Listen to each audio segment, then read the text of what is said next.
For over 40 years, Wood Forest National Bank has proudly supported the youth and schools of this great community. Our bank has grown through the years, and Montgomery County is our home. With over 30 convenient branch locations right here in Montgomery County, we are your community bank. Next time you're in the area, stop by and say hi. But for now, sit back and enjoy the game. This is Donnie Buckaloo with Buckaloo Chevrolet. After 2.5 years, I'm proud to say we have new Chevrolets in stock today and are receiving new inventory daily. At Buckaloo Chevrolet, what you see is what you get. We don't charge market adjustments or added equipment you don't want. The price you see is the price you pay, so don't pay over MSRP. On I-45 in Conroe or shop BuckalooChevrolet.com. It's a better buy at Buckaloo.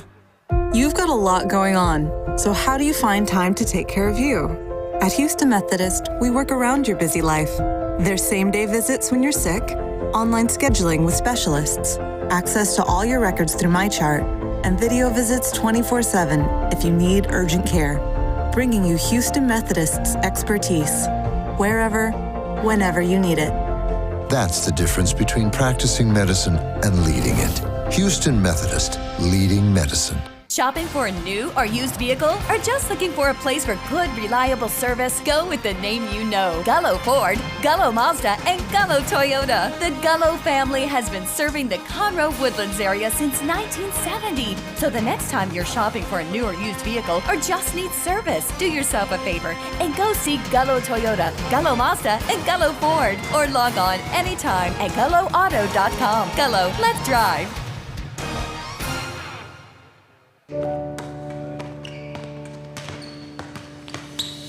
It's not enough to be the leader in robotic-assisted procedures if we're not by your side for every step of your recovery, guiding you back to what makes you, you. Because it's not enough to replace your knee if we're not getting you to the moments that can't be replaced. Memorial Hermann, advancing health, personalizing care.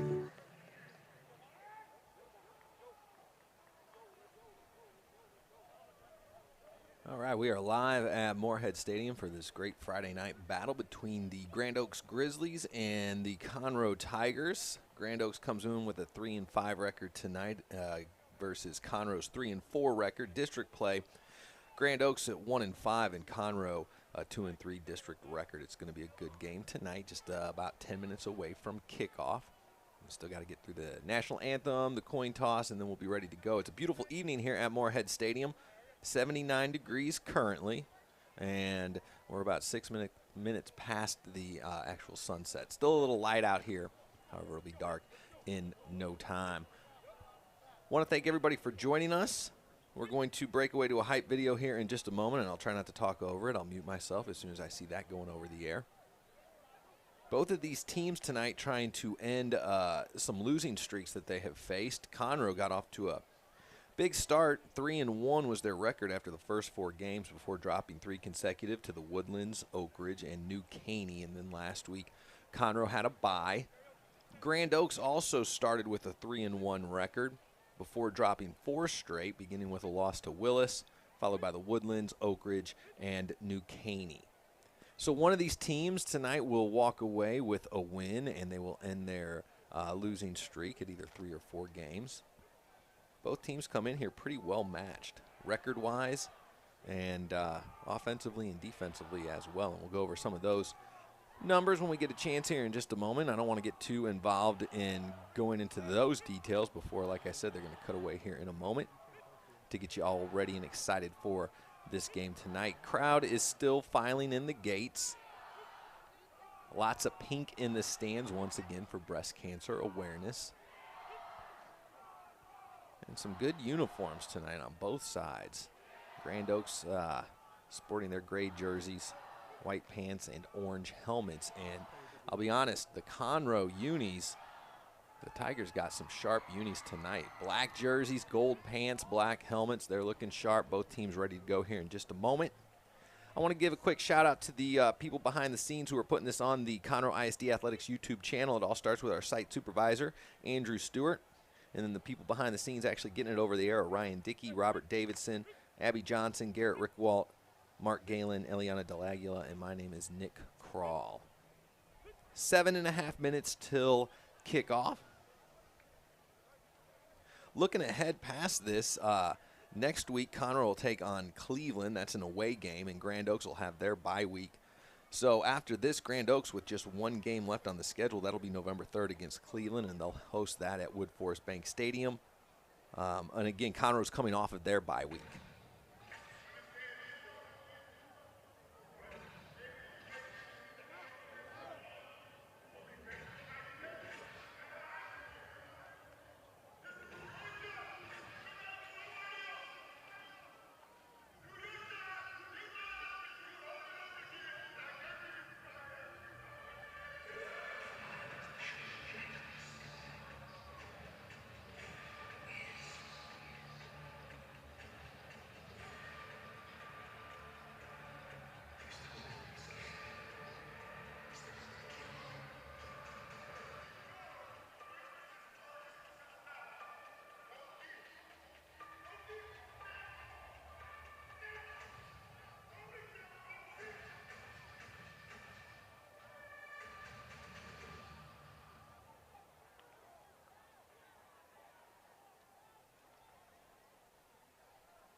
And your Tigers coming onto the field right there for tonight's game. Just about 6 minutes away from kickoff now.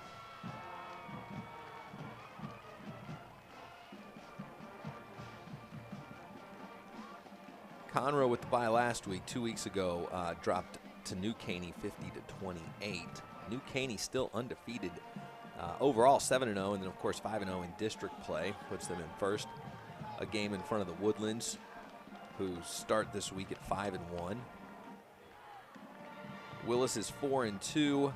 College Park, Oak Ridge, both 3-2. Conroe comes in with a 2-3 district record. Cleveland and Grand Oaks both, actually Cleveland's 1-4, Grand Oaks 1-5. Caney Creek still looking for their first district win of the season. Grizzlies entering the field right now as well. Grizzlies coming off of a 44-0 loss to New Caney. So both of these teams, as a matter of fact, facing off against one another, recovering from a loss to New Caney. Conroe coming off the bye. Grand Oaks coming off of that loss last week. Offensively, these teams come in pretty closely matched. Well, not as close as I thought originally. Conroe's 5th in the district offensively with 363 yards per game. And it's a pretty balanced attack. 170 yards on the ground, 193 through the air. It's a little different for the Grand Oaks Grizzlies. They're 7th in the district in team offense, 264 yards a game, most of it coming on the ground, 176 yards rushing per game, versus only 87 yards per game through the air. So this will be a game that sort of contrasts the style of both teams. Defensively, Conroe allows nearly 400 yards per game, 396. Grand Oaks very, very close to that as well with 403 yards allowed defensively per game. Turnover-wise, these teams are pretty evenly matched as well. Conroe is split even, 0 on the turnover margin, and Grand Oaks is -2.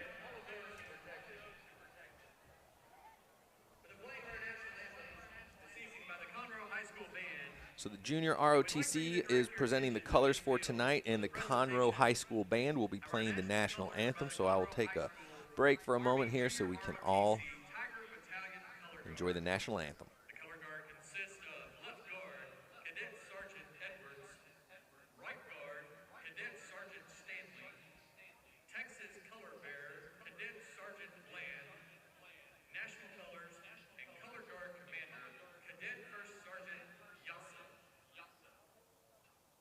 Please join me in standing until the colors have exited the field. Thank you.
Seems like you can always count on the Conroe High School Band to give you a very good performance of our national anthem, and the junior ROTC doing a great job presenting the colors as well.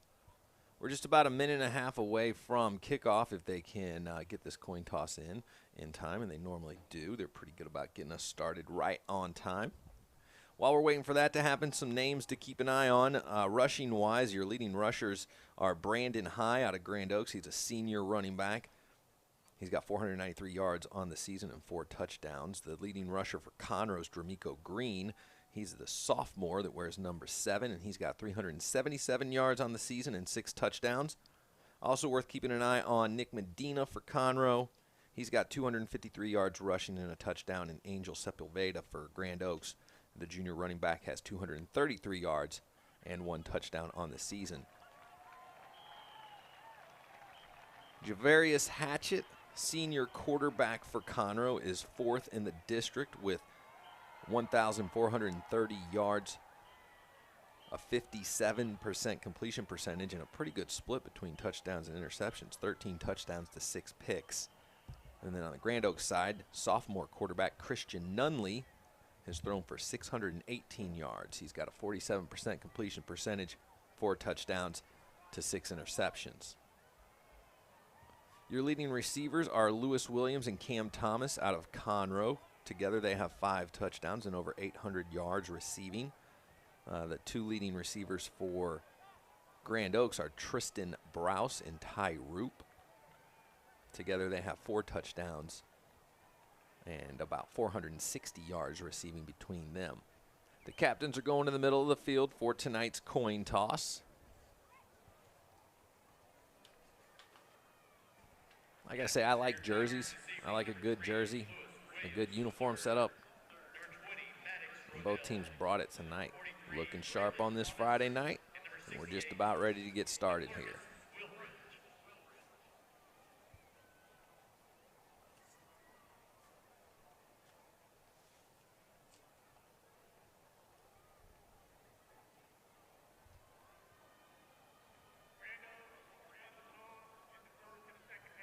Grand Oaks won the toss. They will defer, which means Conroe is going to receive the first half kickoff. They will be defending the east end zone, going left to right on your screen, wherever it is that you are watching us tonight or listening to us, as I know some of you are doing.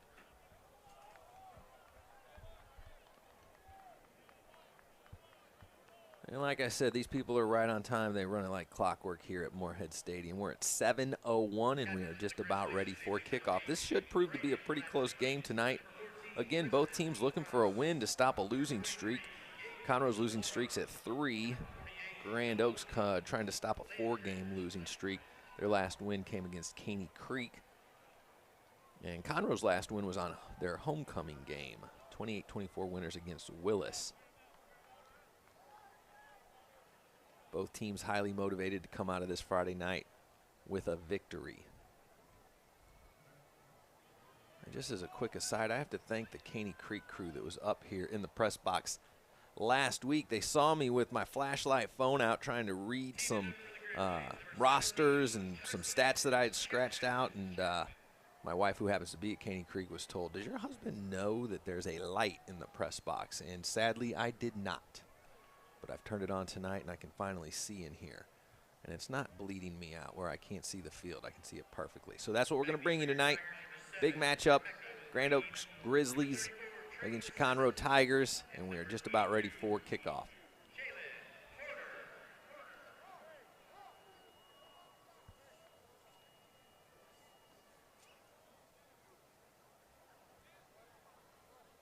Tigers have 3 men back for this kickoff. 2 very close to the sidelines at around the 6-yard line. Kickoff returner in the middle between the hash marks, setting up about the 3-yard line. Grizzlies have the ball on the tee. They're waiting for the signal from the official so we can get this game started.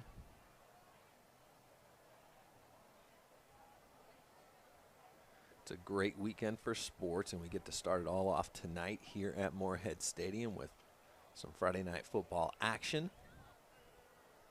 Don't have to worry about missing any of the Astros action tonight as they have the night off to travel to New York. And we'll go over some of the Saturday games to look forward to as we get on with tonight's action.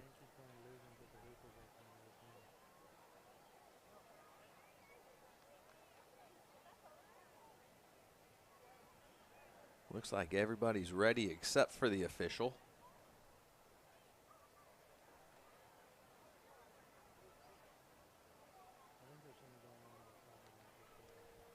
And it is a very still night in Conroe. The flags are not even flying in the least. They're just lying there, so it's a still evening. Upper 70s. Few clouds in the sky. Absolutely gorgeous out here. Great place to be if you're still figuring out what to do Friday night. There are seats available for you if you want to make it down to Moorhead Stadium.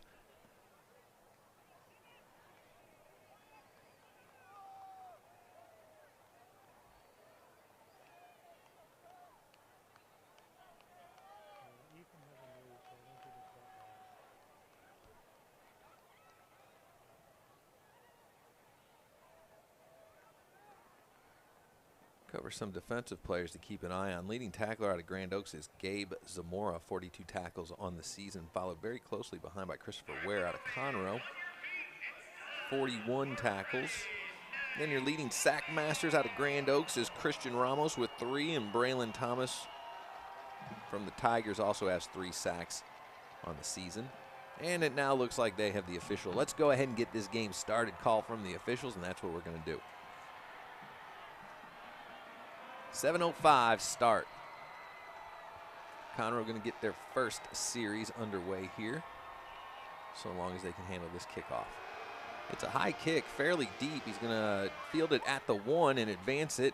Makes it to the 10, cuts over to 15, across the 20, hit hard at the 22, and brought down about the 23-yard line.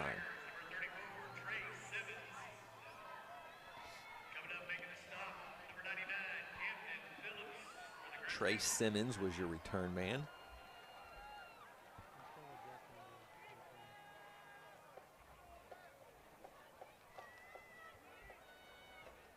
So they spotted it at the 23.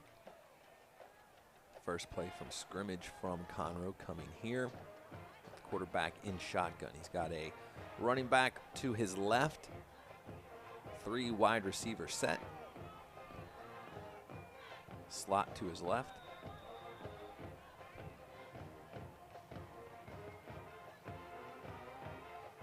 Wide out in motion. And it is a reverse pitch. Number 5 around the outside and advances it to about the 28-yard line before being forced out of bounds. It's a gain of a 5. Tigers will look at a 2nd and 5.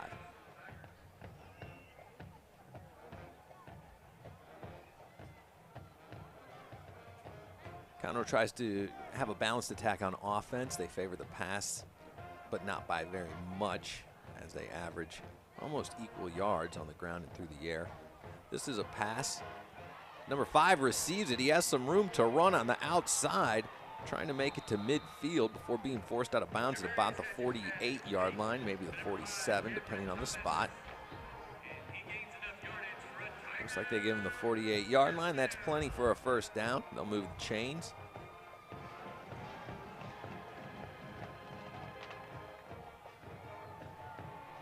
Tigers like to get quickly to the line. No huddle offense. 2 running backs in the backfield with the quarterback out of shotgun. This is a quarterback keeper. Room to run. Makes his way across midfield and to the 45-yard line on the Grizzlies side of the field. That'll bring up a 2nd and 3 for the Tigers.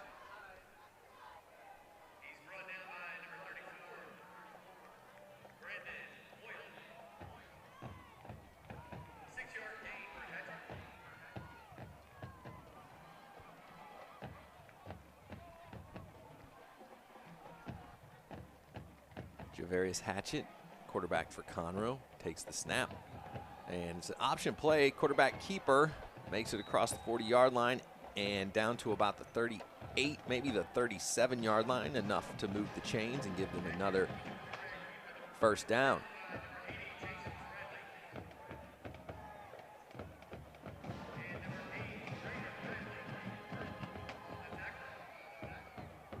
Dramico Green is the running back in the backfield with the quarterback. Dramico Green's brother goes to the school I work at, Cryer Intermediate. I always say hi to D. I believe he's at the game, probably not watching on YouTube tonight, but it's worth mentioning. This is a deep pass to the end zone. He has his man. What a great defensive play by the Grizzly there. I thought that wide receiver had him beat by a step. Managed to close out on that route, get a hand in there and break up that pass. Nice throw. And well defended. Lewis Williams, the intended target. So they took a shot into the end zone. And that'll bring up 2nd and 10. Puts a man in motion. It's an empty backfield. Quarterback looks to his left, finds his man. Almost dropped, but manages to bring that one in and gets about 7 yards on the game, maybe 8. And that'll bring up a 3rd and short. And it does look like they'll spot him as an 8-yard gain and bring up 3rd and 2. Just about 10.5 minutes left in this first quarter.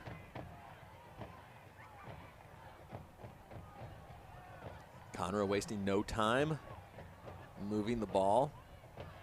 This drive started at about their own 23-yard line. Quarterback's going under center. This is going to be a play-action pass, roll out to his right, has his receiver, makes a move, evades the tackle. Lewis Williams into the end zone, touchdown Conroe.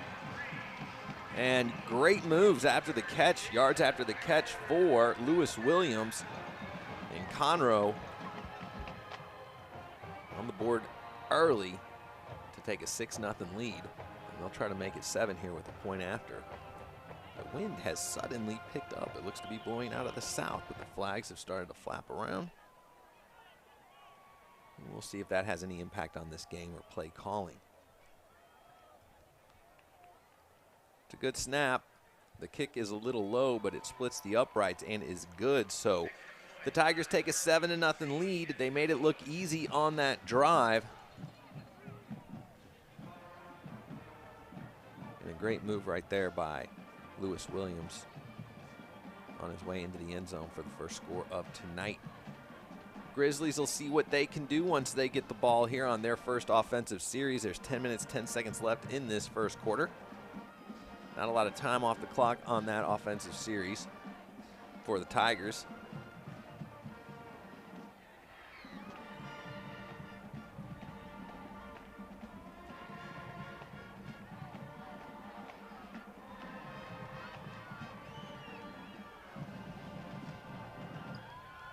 Grizzlies will put 2 men back to receive this kickoff.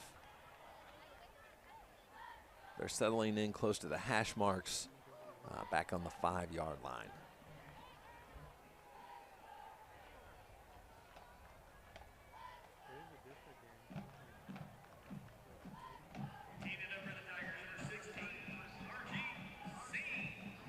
Arjit Singh is the junior kicker who is getting this ball on the tee for Conroe, and he's getting ready for their first kickoff of the night. Again, Grizzlies with 2 men back on the hash marks right at the 5-yard line.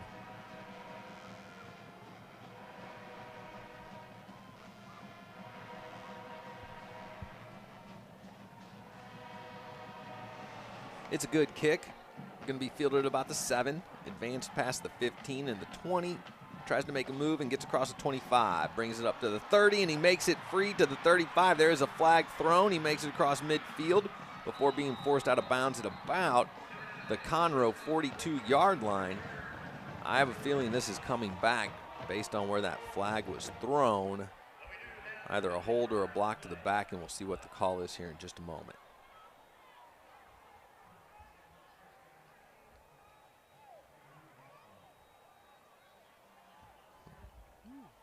Looks like he's signaling hold, but it hasn't been an official call yet. I think they're figuring out where it happened.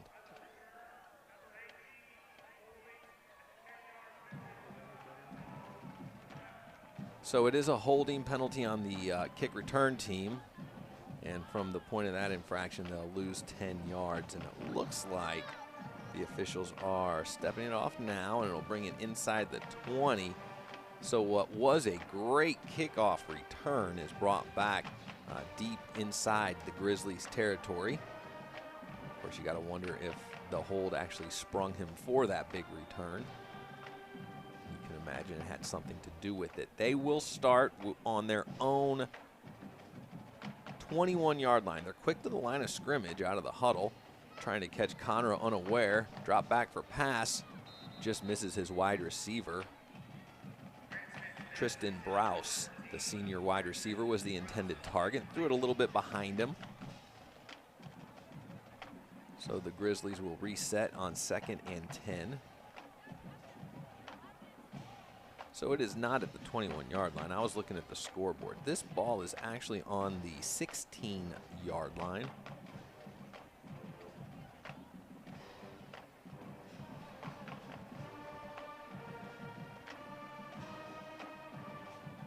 This is a handoff.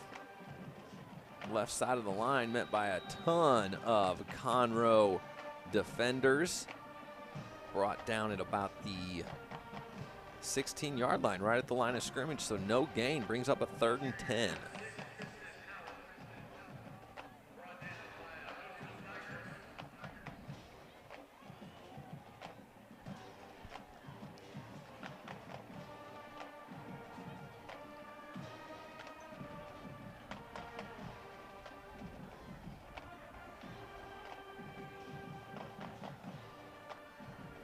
Big 3rd down play here from Grand Oaks. They want to respond to the Conroe touchdown. Conroe's up 7-0. This is their first offensive series, and they have gained 0 yards on a couple of plays. They're looking for a lot here. They have a man open, overthrew him on the sideline. Incomplete pass will bring out the punt team as they are deep in their own territory. And Conroe will get a chance for their 2nd offensive series. Some other games happening tonight. Cleveland is at New Caney. Caney Creek is at Wood Forest Bank Stadium taking on the Woodlands. And Willis has their bye week this week, so that's some other district action going on. Conroe has their punt return man set up on the Grizzlies side of the field. This punt is going to bounce into Conroe territory and take a good Grizzlies bounce down to about the 33-yard line. So a really good punt from Grand Oaks.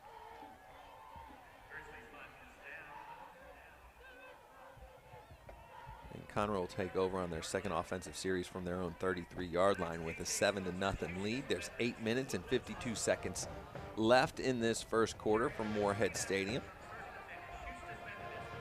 It's a very still night at the coin toss and kickoff, and that has picked up significantly. And we keep dropping a couple degrees every 15 minutes or so. It's 77 degrees out right now. That's still a perfectly comfortable Friday evening to come out and catch some football action live if you'd like to. Here's a handoff and a good move up the middle. There is some running room for Dramico Green, number 7. Gets about 11 yards on the carry.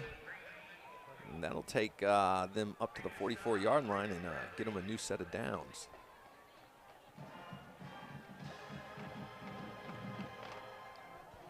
Dramico Green is the leading rusher for the Tigers.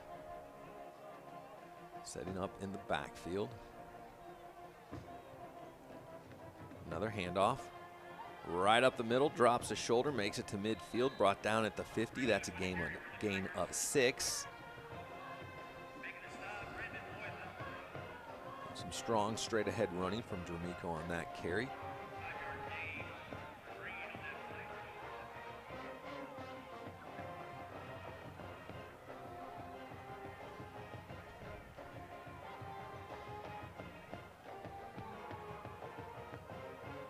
Conroe has 4 wide receivers set. They put a man in motion and flip it to him, number 5, with the carry. And a fumble on the play recovered by Grand Oaks. I thought I saw that ball pop out on the hit, recovered by the Grizzlies. And an unfortunate turn for Conroe turns into a very fortunate turn for the Grizzlies as they recover that fumble and advance it into Conroe territory. They'll take over now from the 38-yard line on their 2nd offensive series. So that was a promising offensive series for Conroe before the unfortunate fumble. Grand Oaks would love to take advantage of this and get some points on the board following that turnover.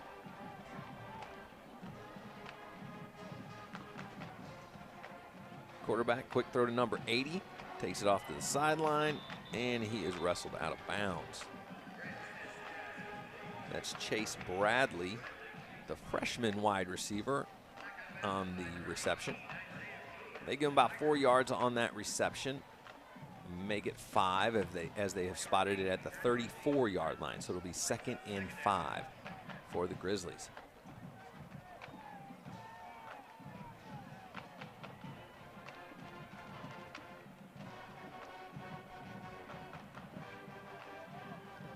Two wide receivers to the left. Number 6 is the running back. He gets the handoff. He runs it to the right side of the line. Picks up. This is a fumble that's recovered by Conroe, and this is going to be returned all the way to the house for a turnover touchdown for the Tigers. Puts them up 13-0.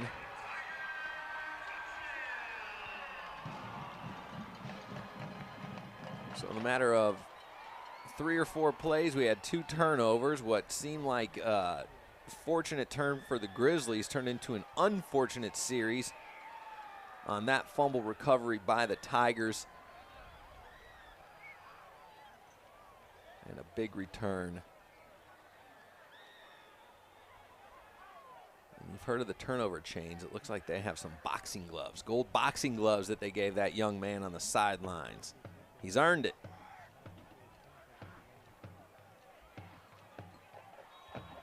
And that was Devondre McGee with the fumble recovery and touchdown. And you'll see it here. Big hit, scoop, and recovery. So it's a 14-0 Conroe lead. A quick early lead as there are 7 minutes and 14 seconds left in this first quarter. Plenty of time left for the Grizzlies to get themselves back in this game.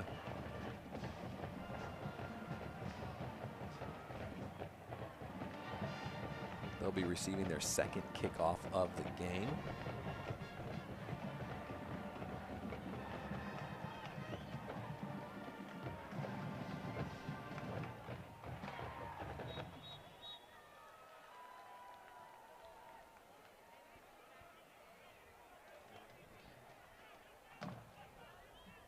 Either team would love to walk out of here tonight with a win. As I've said a couple of times, they're both facing, trying to stop a bit of a losing streak. Conroe's lost 3 in a row. The Grizzlies have lost 4 in a row.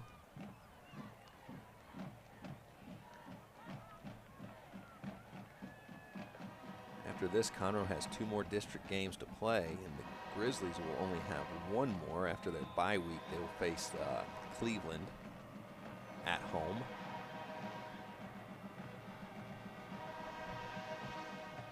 Here is a kickoff. It's going to be fielded at around the 10-yard line and advance past the 20 and the 25. Hit very hard short of the 30-yard line. Dropped at about the 28.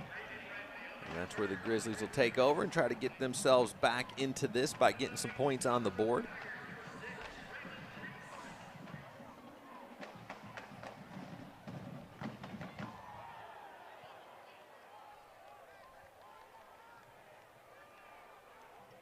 Offensively, Grand Oaks, a big split between their rushing and passing averages. They rush for about 176 yards a game and only 87 yards through the air. They have tried to pass it a couple times. They'll stick to the run here.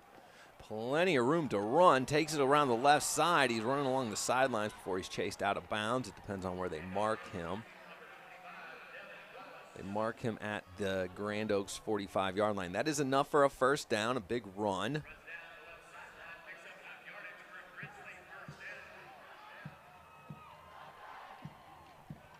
While Grand Oaks likes to huddle, they are quick to the line out of that huddle. Wide receivers, 2 to the right. Put a man in motion. It's a handoff up the middle. Room to run. Brought down right at midfield at the 50-yard line for a gain of 5 yards. Bring up 2nd and 5 for Grand Oaks.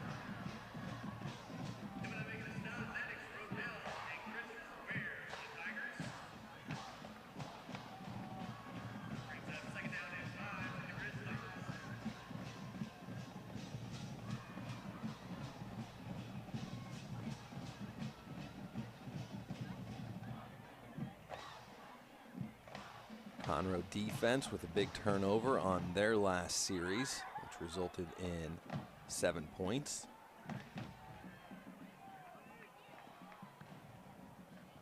Going to stick with their run game. Barely gets the handoff off before he is hit very hard after a 1-yard gain. Brought it up to the 49-yard line. They are on the Conroe side of the field now, but they're faced with a 3rd down, and they've got about 4 yards to go. They'll have to cross the 45-yard line to pick up the 1st down.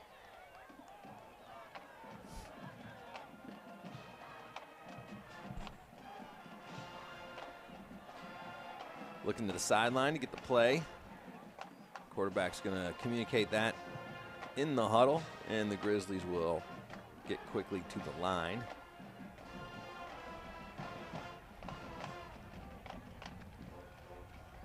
Quarterback drops, looking to throw, finds his man across the middle with a bit of a screen, and he's got some room to run after breaking some tackles. Makes it up to the 20, cuts it over, gets a block, and makes it into the end zone for a touchdown. What looked like a pass to pick up a 1st down. Had some great yards after the catch. And really good moves on there as well to find the end zone and to get Grand Oaks right back into this game. 14-6 Conroe lead. They'll try to make it 14-7 with this extra point.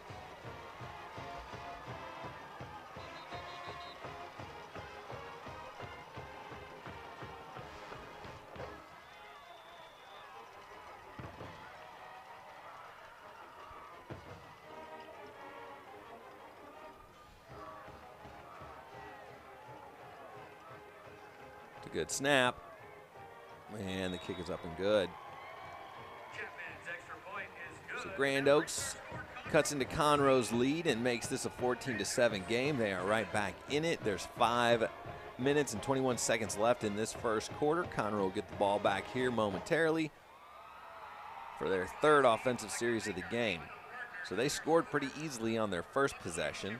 2nd series, they fumbled, recovered by Grand Oaks. And a couple plays after that, Grand Oaks fumbled, Conroe recovered, their defense scored to make it 14-0.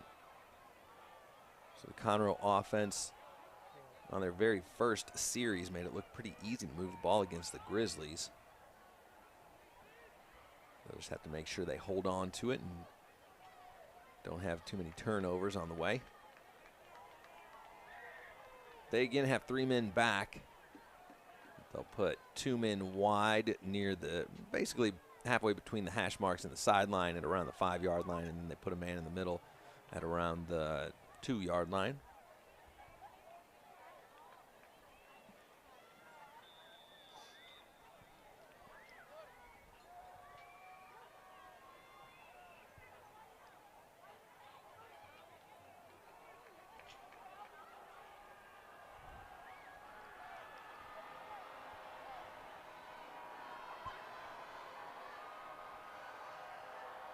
Tristan Chapman is the kicker for the Grizzlies, and he gets a good foot into this one. It is going to be bobbled by Conroe, taken out of the end zone. He is deep in his own territory, and he's going to be brought down at about the 12-yard line. So not a clean kickoff return by any means, and that's going to put Conroe back against the wall a little bit from their own 12-yard line. That's where they'll start this series with just over 5 minutes left in the 1st quarter, holding on to a 14-7 lead.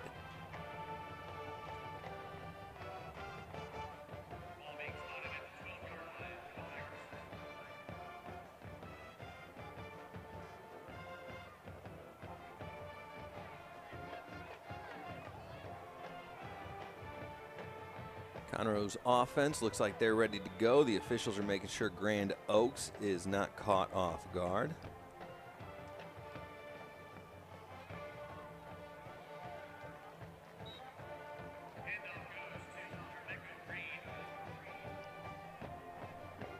Jermico Green with the carry. Maybe a yard or 2 on that carry. We'll call it a yard, and that'll bring up 2nd and 9. 4 wide receivers set for the Tigers. They'll put 3 wide right. Jermico in the backfield. Quarterback out of shotgun. They put number 80 in motion. It's Play action pass. They end up hitting Dramico Green with the pass. He has some room to run, makes it across the 20, and then some more room up to the 30 before being brought down close to the 31-yard line. More than enough for the first down and some breathing room for that Tigers offense, who started all the way back on the 12-yard line. And this first down series will start from their own 31-yard line.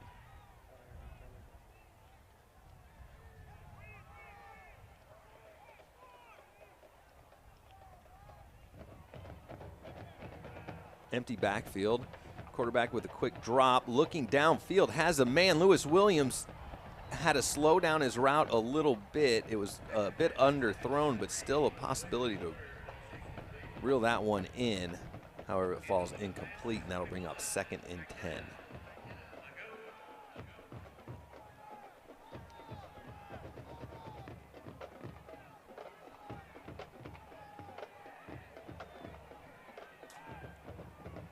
Quickly to the line.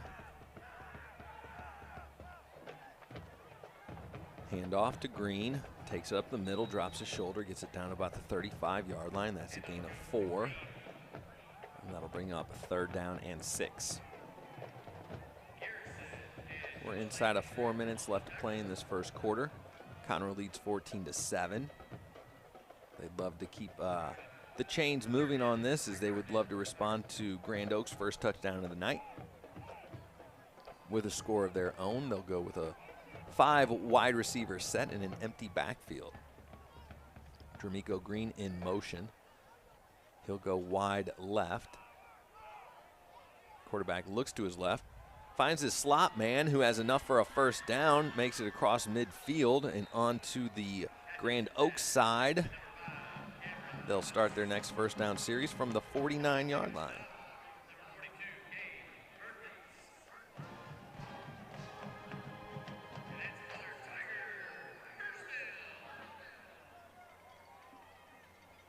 Green back in the backfield. Quick drop for the quarterback, keeping his eyes downfield. Finds his man, that is Lewis Williams, with a reception right around the first down marker. They say he's got plenty, which he does, and they'll move the chains for another first down, marking this ball at about the 37-yard line. So this is how the first series of the game went. Conroe moving the ball pretty easily against this Grand Oaks defense. There's the handoff to Dramico Green. He's got some room to run. He hits those holes with a purpose. Brought down from behind after an 11-yard gain, so enough for another first down.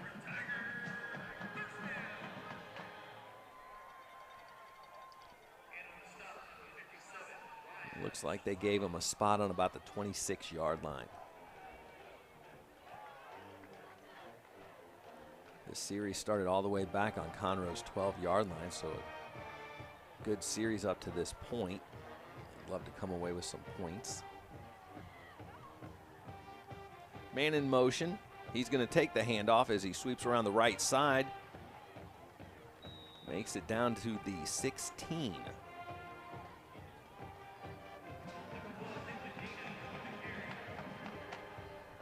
That was enough for another first down, so they keep these chains moving. We're inside of 2 minutes left in the first quarter.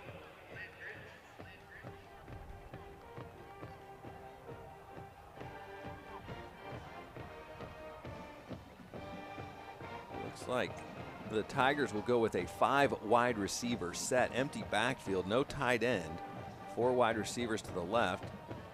Dramico Green now goes into motion, sets up in the backfield. That's a complete pass to number 80, dropped immediately at the 10-yard line. Kellen Gregg was the receiver.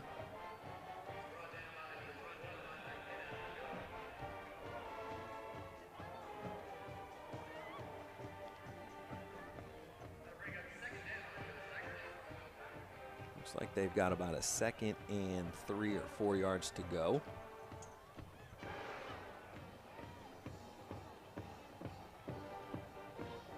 Two running backs in the backfield. It will be a handoff. He loses his footing. I don't think anybody brought him down, although they'll mark him down at about the 7, and that's going to be close to a first down. I don't see them making any motion to move the chains. They'll say he's short by about a half a yard, and it is 3rd down and short.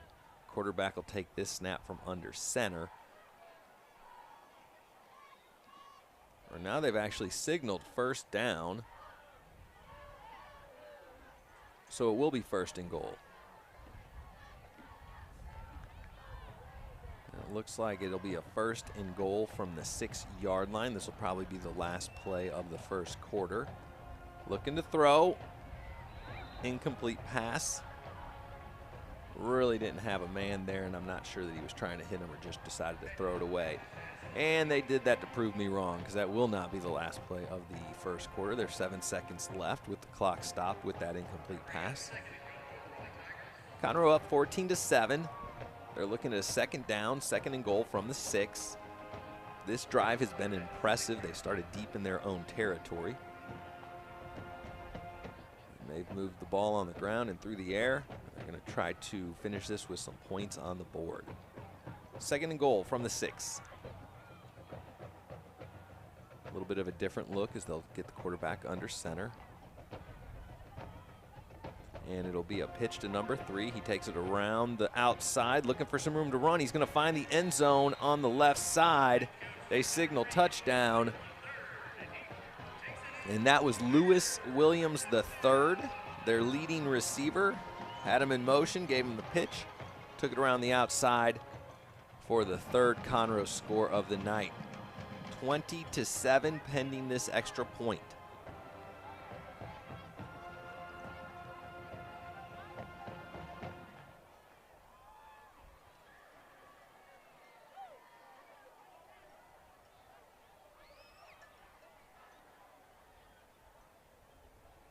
It's a high snap, but the hold is good and the kick is up and good. Conroe takes a 21-7 lead as the first quarter has expired. And a very exciting first quarter, as a matter of fact. We've had 4 scores, a couple of turnovers, some good defensive plays, some big offensive plays on both sides of the ball. So we can look forward to an exciting second quarter here from Moorhead Stadium as well. When the robot is the best dancer on the dance cam, you've got some problems. But we have a good student section tonight, so hopefully we can get some action on the camera here.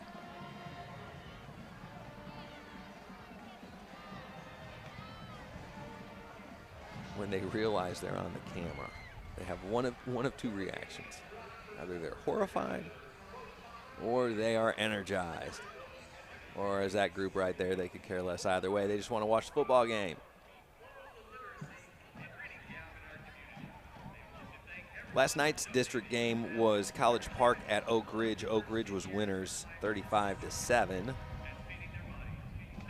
then again, the other district games happening tonight are Cleveland at New Caney and Caney Creek at the Woodlands.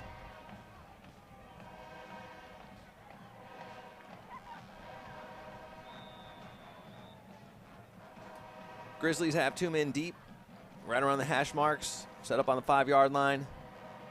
This kick is going to go into the end zone, and they'll take a knee for the touchback. Great kickoff for Conroe there. Kickoff is down for a touchback.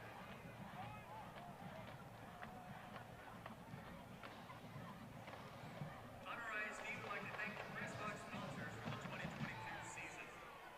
Wings and More in Conroe, Vernon's Country Catfish in Conroe, Russo's New York Pizzeria in Conroe, Raising Cane's of Conroe, McKenzie's Barbecue in Conroe, HEB Conroe Market. So the Grizzlies will start this drive from the left hash mark on the 25-yard line. Able to score on their last offensive possession. They'll look to do the same here. It'll be a handoff around the right side. Hit at the line of scrimmage, but fell forward for about 3 yards. That'll move the ball up to about the 28-yard line. It'll be 2nd and 7 for the Grizzlies.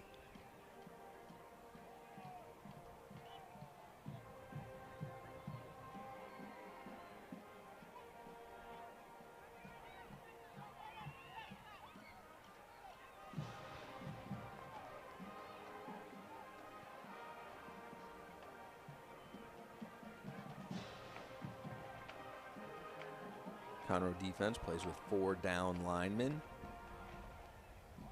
There's going to be a handoff to number 25. He's hit in the backfield and brought down for a loss. They'll mark him at the line of scrimmage for no gain.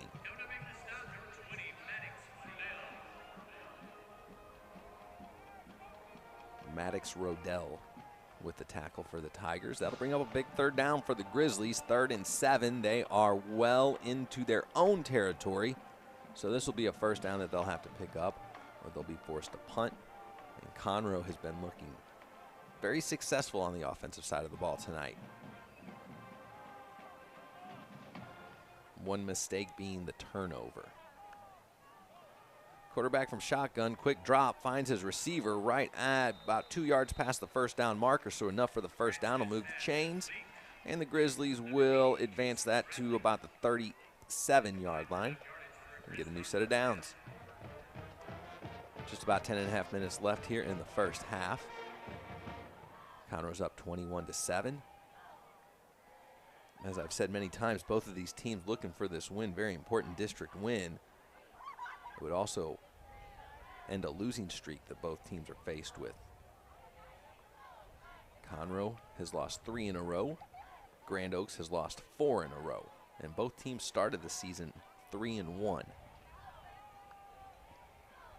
From the shotgun, a quick drop. Quarterback looking across the middle. Has his man. It went through his hands. He was well defended, but that was placed perfectly for Tristan Browse, senior wide receiver. Incomplete pass brings up 2nd and 10. There's about 2 or 3 Conroe Tigers around that wide receiver and placed almost perfectly by the quarterback.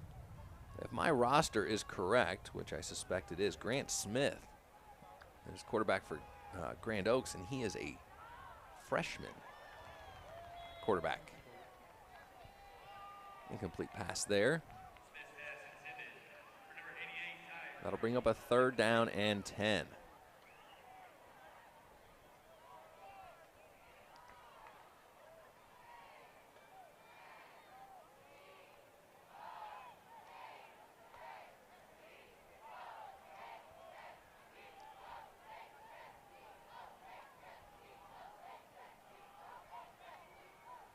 Grizzlies like to huddle, but then they go hurry up out of the huddle. This is a quick drop from the quarterback.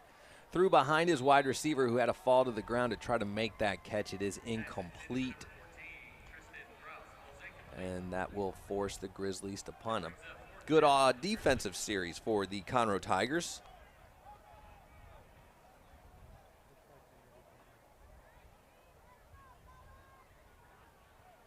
As the Grizzlies will be forced to punt. This will be their 2nd punt of the night. First one was a good punt. Tigers have their punt returner set up on the 30. It's a clean snap. He got the kickoff. It's going to drop and touch a Grizzly, picked up by a Conroe Tiger, and tries to advance it.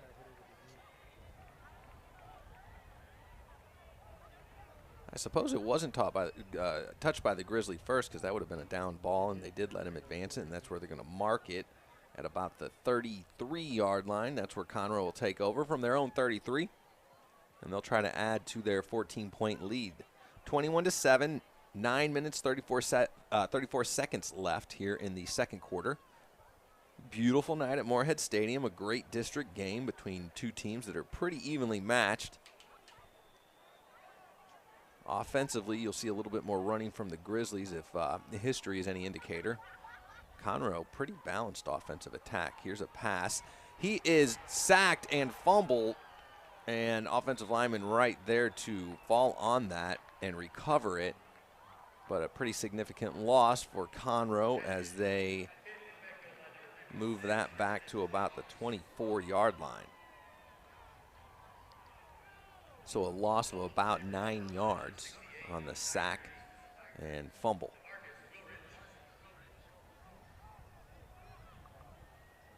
So it'll be 2nd and about 19 yards.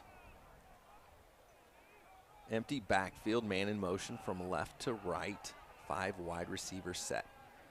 Quarterback with a quick drop, looks to his right, finds a man. It is a screen pass. It's Lewis Williams.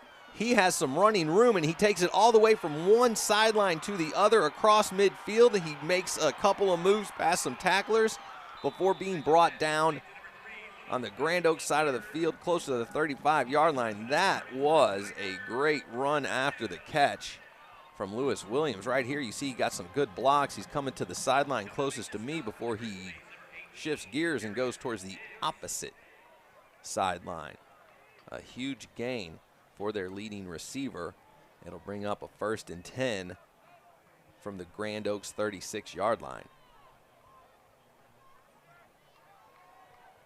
More of a pistol formation look. Dramico Green behind quarterback, but they put him in motion. It's going to be a swing pass to him. He's hit in the backfield for a loss of about 2 yards. Grizzlies all over that play call. Nothing doing for Conroe. Bring up 2nd and 12.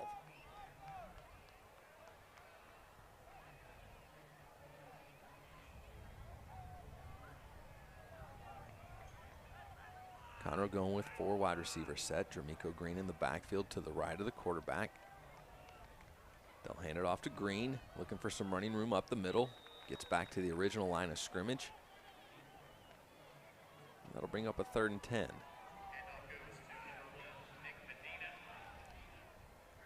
I take it back. That was Nick Medina on the carry.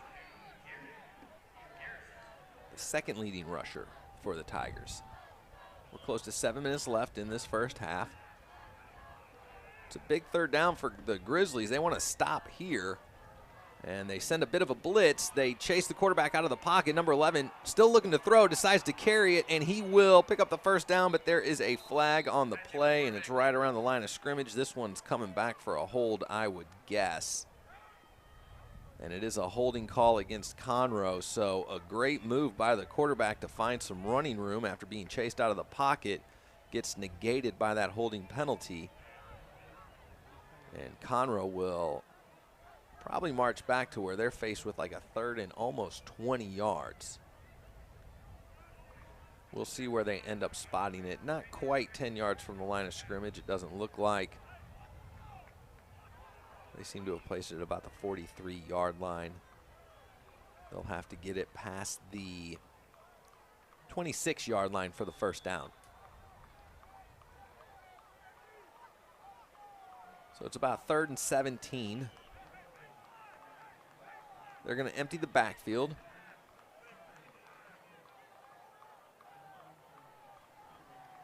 Three wide receivers to the left. 2 split to the right. Put the wide right man in motion. Quarterback looking to throw across the middle through the hands of the intended target. That was Lewis Williams, the intended target.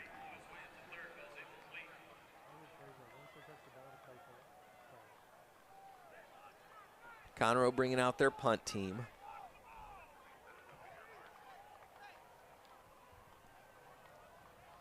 And a good defensive stop from the Grand Oak Grizzlies.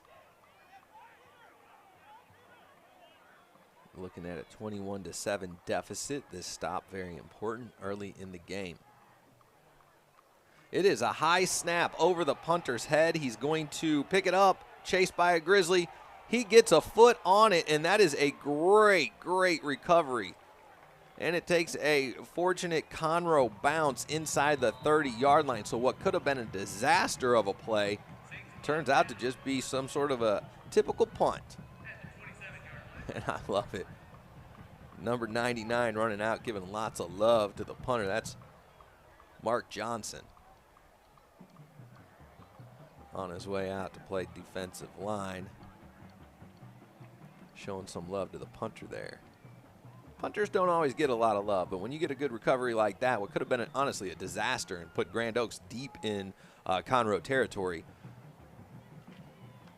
Grizzlies are actually starting from their own 27-yard line. 1st and 10. It's a handoff, looking for some room to run up the middle. There's not much doing, maybe a 2.5, 3-yard gain before being stopped just short of the 30-yard line. We have 6 minutes left in the first half. Both teams have all 3 timeouts left. Conroe trying to hold on to a 21-7 lead.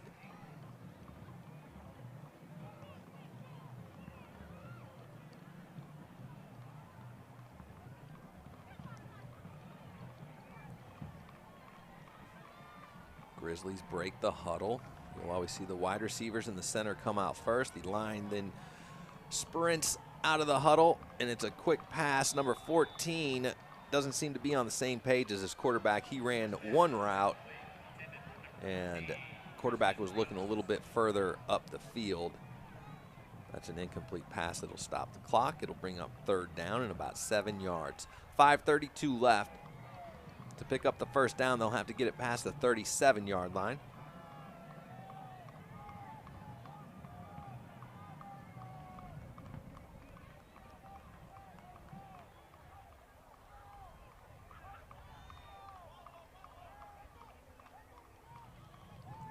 Grizzlies hustle to the line.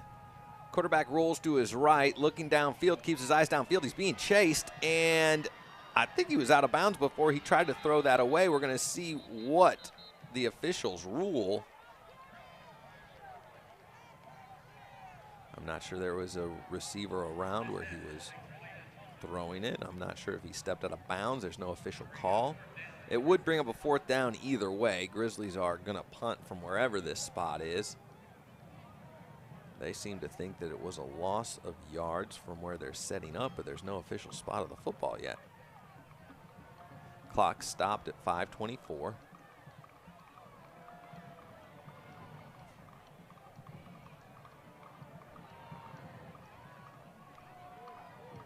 So they are moving it back a little bit, saying the quarterback did in fact step out of bounds before he got rid of the ball. They put the ball on the 21-yard line.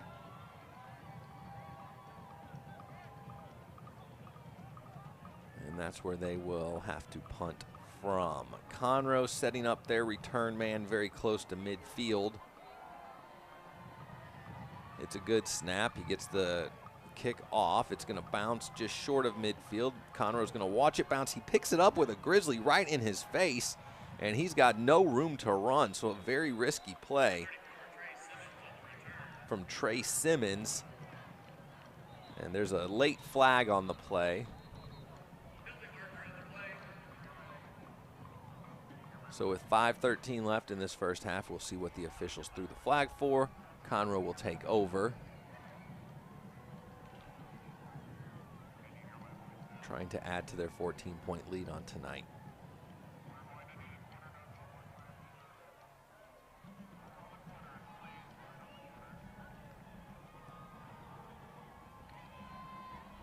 No call on the field yet. Conroe offense ready to get going wherever they end up marking this.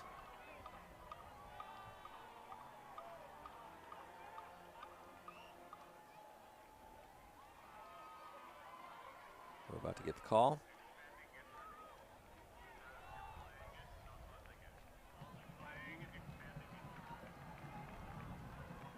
Before we get the call, he's got a conference with the Conroe sideline.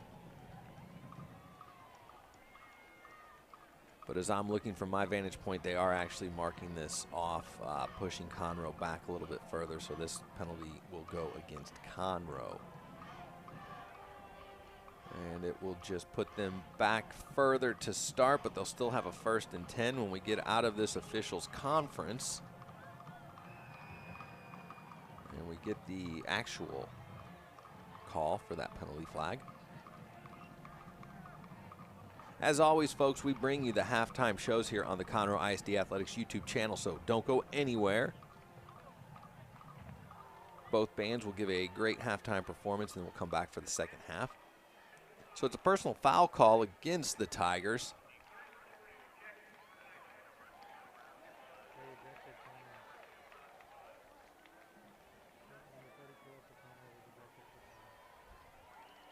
And it looks like this brings the ball back to about the Conroe 28-yard line.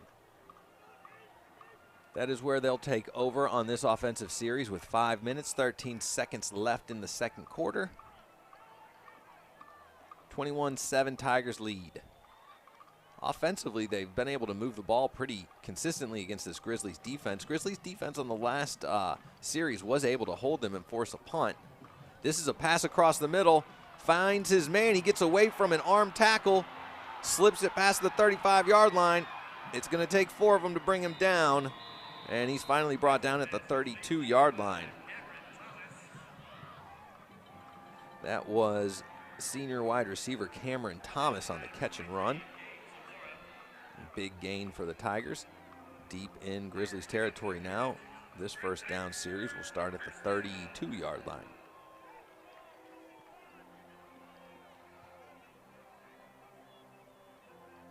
Operating out of the shotgun, 4 wide receiver set. Number 80 in motion, then comes back to his original spot. Quarterback rolls to his left, looking to throw. He has room to run. He is going to tuck and run. Picking up some blocks along the way, gets inside the 30 down to the 27-yard line. And a good gain on that scramble.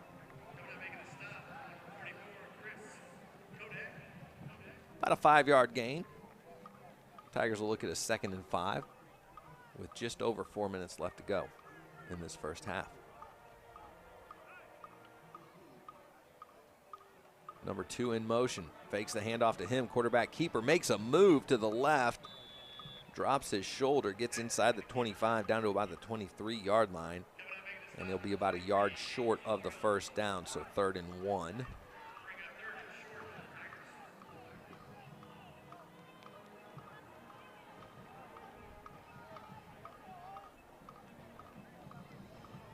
Looking to the sideline for their play call.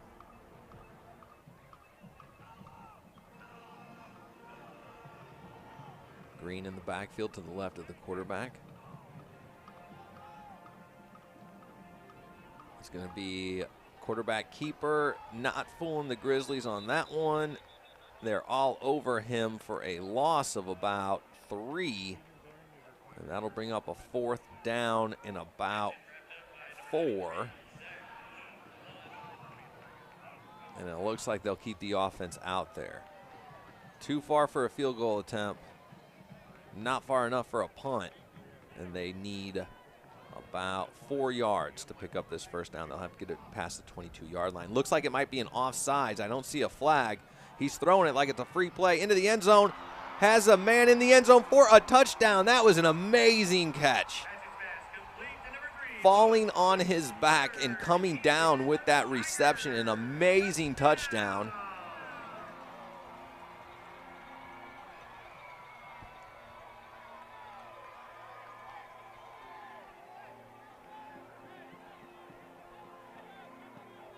I believe that was Lewis Williams on the reception. That is Conroe's leading receiver, and you can see why, folks. That was an athletic catch. As he was falling down, I don't know that he came up with that catch before he was even on his back. That was just outstanding. And with the point after, Conroe takes a 28-7 lead over the Grand Oaks Grizzlies. So on 4th down, Conroe decides to go for it all, tosses it into the end zone, and an amazing grab by Lewis Williams. Hopefully we get a replay here. A little sideline action instead. What a play. 2 minutes, 47 seconds left in the first half. The Grizzlies will try to do something here with just over 2.5 minutes left to get themselves right back into the game. With a score, you're only 2 scores away right now. 21-point deficit. You don't want to take that into the locker room at half if you can avoid it. And if you can get a couple more points on the board here, that would do them really well. They've had some success on the offensive side of the ball. Conroe defense has looked tough, forced a turnover, scored on a turnover. Grand Oaks with 2 men deep. Setting up right around the 5-yard line.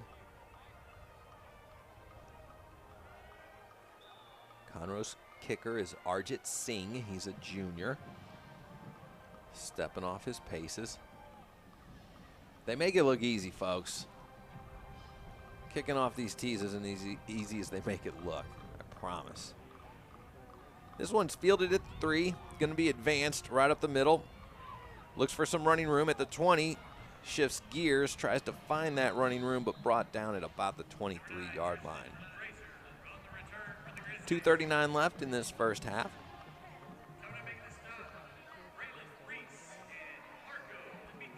Beautiful night at Moorhead Stadium. Getting chillier and chillier, 74 degrees. That makes it feel like the perfect fall weather to catch some Friday night football. Appreciate y'all joining us on the YouTube channel. Pretty good crowd on both sides of the stadium. The south visitor bleachers filling up with Grand Oaks fans. This is a run off the left side of the line, brought up to about the 29-yard line for a gain of maybe 6. And then I'll bring up a 2nd and 4. Looks like a timeout.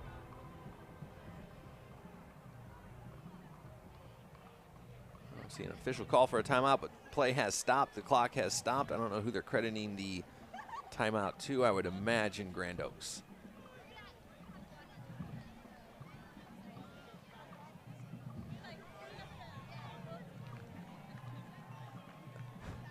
Those are some fans that weren't sure what they were being asked to do on the fan cam. Always fun to see the student section on a Friday night.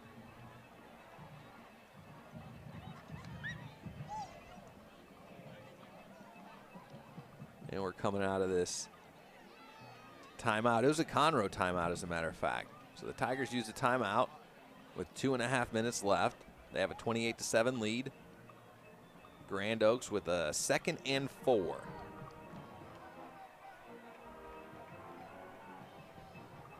They put the slot man in motion, and it's a bobbled handoff. He fumbles. They blow a whistle. Play's dead. That seemed like a very late whistle. They got half the play underway. It's going to be a false start call against the Grizzlies, and that'll put them back 5 yards. They'll repeat 2nd down. It'll be about 2nd and 9. Clock stopped for a moment at 2:27.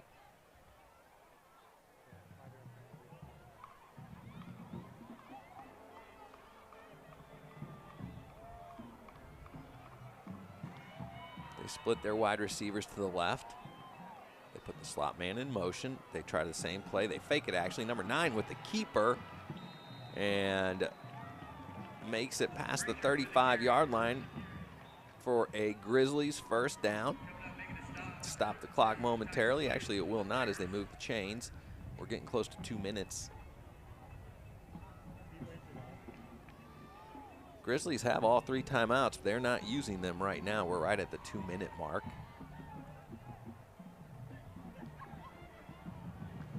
They'll go with a 3 wide receiver set.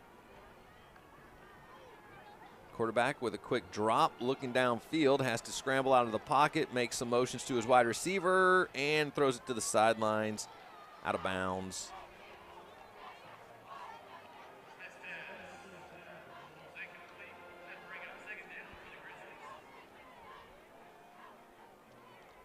That'll bring up a 2nd and 10. Grizzlies on their own 36-yard line. Minute 46 to play in the first half. Down by 21, 28-7, Tigers lead.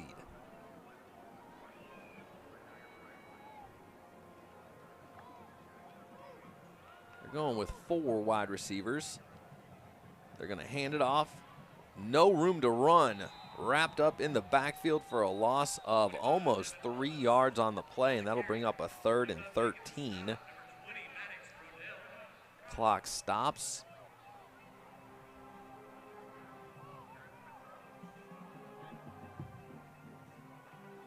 For what I believe is a Conroe timeout.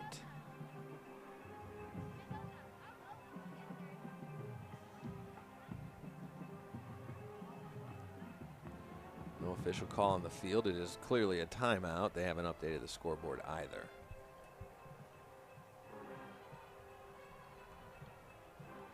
This is a good time for me to recognize the people who are getting this broadcast on the Conroe ISD Athletics YouTube channel. It all starts with our site supervisor, Andrew Stewart, and then all the people behind the scenes getting the great camera work done, putting us over the air. That's Ryan Dickey, Robert Davidson, Abby Johnson, Garrett Rickwalt, Mark Galen, and Eliana Del Aguila.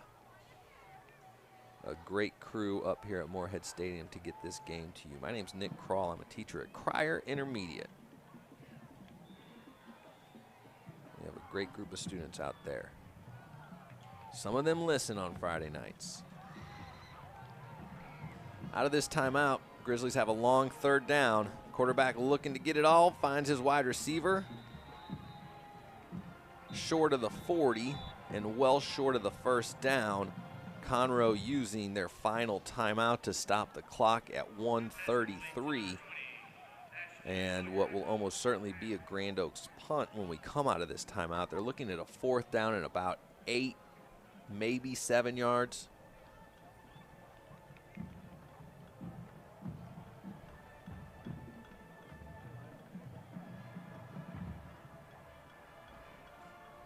Next week, Conroe will take on Cleveland. That'll be an away game, and then they finish their season on November 4th, taking on College Park here at Moorhead Stadium.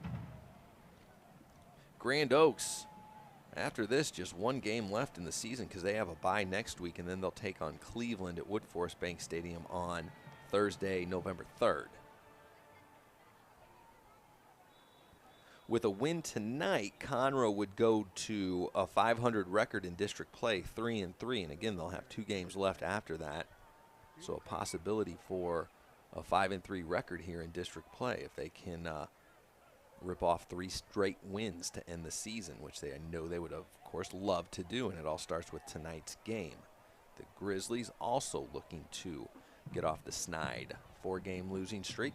They're down 28-7 here. A minute 33 left in the half. They will be forced to punt here coming out of the timeout. They get a good high kick off. This one's going to be fielded clean and tried to return by number 82. He has some room to run. He gets away from one arm tackle, but brought down at about the 24-yard line. That was Chalin Porter on the return for the Tigers, and that's where they'll take over from about the 24-yard line with a minute 24 left to play. They have been successful moving the ball, and it has not taken them very long to navigate the length of the field or to get the ball into the end zone, so they feel like they can do it with a minute and a half left here in the second quarter. Still blown away by the last touchdown that they scored. It was a fantastic catch and a great throw. Highlight reel. A low snap recovered by the quarterback. He's looking to throw, chased out of the pocket. He has some room to run. He's going to tuck it and run. He's got enough for a first down before he shifts it to the sideline. A huge block, but they're throwing a flag on that block. So this is going to come back, and I don't know what the actual call will be because I don't think it was a block to the back. It might have been what they call like a blindside block. I don't think he was expecting it. He laid that dude out.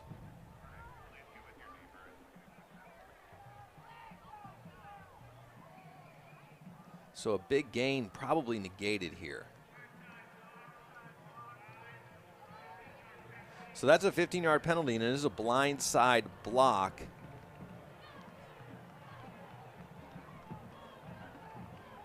You certainly want to protect the student athletes. You do not want them to get unnecessarily hurt. That was the right call to make there. Brings it back to the original line of scrimmage.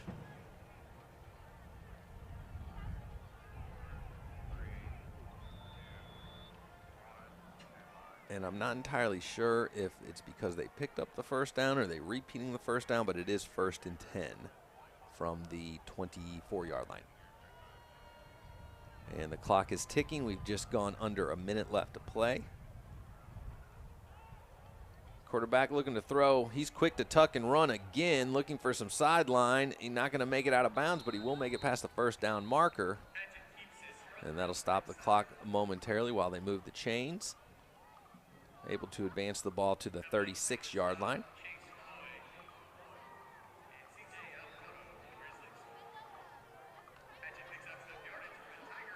quickly to the line. Conroe has no timeouts left, and we're just about 35 seconds left to play in the half. Looking downfield to throw, finds his man, number 5 with the reception at midfield. Looks like he might be looking to run out of bounds, and he will with 27 seconds left in this half. That was Cameron Thomas on the reception for the Tigers.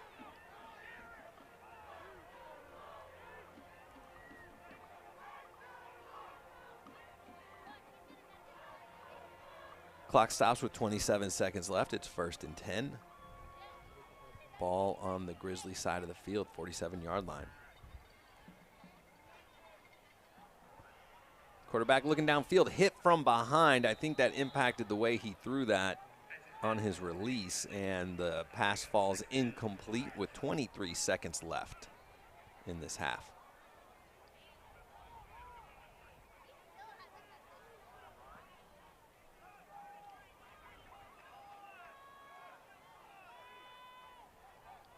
Conroe with 4 wide receivers set. Running back to the left of the quarterback in the backfield. That's Dramico Green. They put him in motion. He's swinging to the right, but they throw to number 5. And he's got just a little bit of room to run. That's going to keep the clock ticking inside of just about 10 seconds. They're going to have to hurry to the line if they want to get another play off. And it's 3rd down, so they could theoretically spike it. That's what they're going to do with 2 seconds left in this half. So they'll get one more play. It'll be a 4th down play. But on their last 4th down play, they found Lewis Williams for that amazing catch in the end zone. A little bit closer to the end zone on that last 4th down play, as they are going to take this snap from the Grand Oaks 42-yard line. Grand Oaks defense playing a prevent. They've got their 4 DBs lined up on the 20-yard line. 4 down linemen. And this will be a pass to Lewis Williams with some blockers in front of him. Time has expired. He stays on his feet, brought down at about the 30-yard line, but that'll do it for the first half here at Moorhead Stadium. Conroe Tigers 28, Grand Oaks Grizzlies 7. It's been an entertaining first half. Don't go anywhere. You get 2 great halftime performances from either band, and then we'll be back for the second half and some great Friday night football between some district rivals. Conroe 28, Grand Oaks 7. Don't go anywhere, folks. Hang out with us. We'll be back after the performances from the bands at halftime.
and gentlemen, your Golden Girls. Take it away, Golden Girls.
legendary Conroe Tiger Band. Sick 'em, Tigers!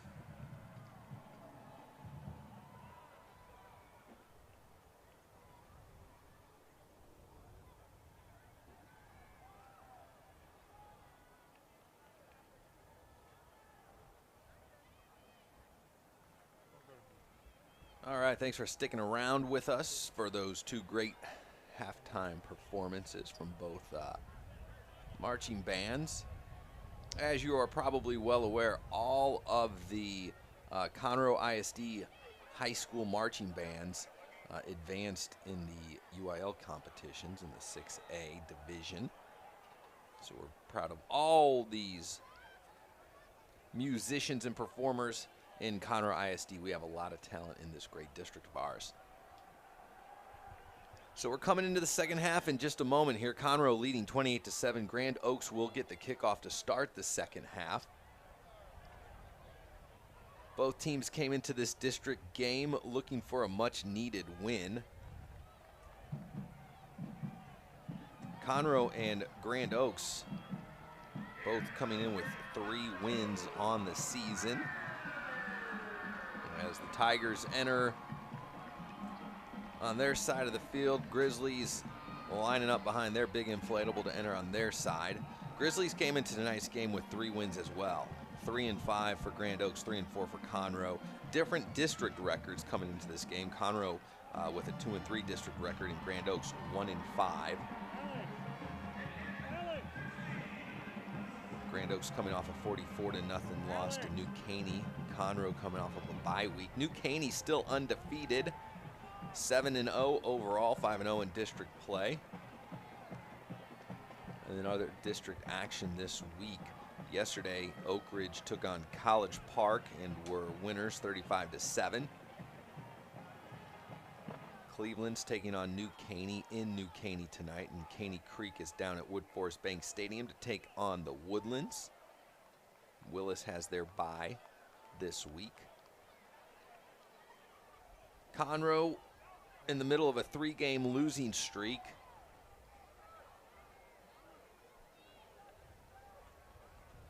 Looking to turn things around with a win tonight, and then they follow up next week at Cleveland, and then they will close the season out November 4th here at here at Moorhead Stadium against College Park. On the other side, Grand Oaks have lost their last 4 games. They'll get a bye week next week, and then Thursday, November 3rd, they'll be at home to take on Cleveland in their season finale. So this is a big game for both sides. Conroe in the second half here will try to hold on to their lead, and the Grizzlies will try to cut into it here as we get ready to start the second half. Both teams out on the field ready for the kickoff. Grand Oaks like to put 2 men deep right around the hash marks, and they'll be on the 7-yard line to try to advance this kickoff as we're just about ready to get underway here. Beautiful Friday night at Moorhead Stadium. The wind has picked up. It's blowing out of the south. Grizzlies will start the second half defending the east end zone. They'll be going left to right on the screen. Conroe right to left. And a deep kickoff. This one is going to be fielded at the 1-yard line, advanced to the 10, brought up to the 15 before being brought down at the 17-yard line. A good kickoff coverage for the Tigers. Puts the Grizzlies back deep in their own territory to start this drive. We'll see what sort of adjustments were made at halftime, as we all enjoyed those halftime performances. The boys were in the locker room seeing what they could do to get off on a better start here. The Grizzlies to start the second half. Down 28-7.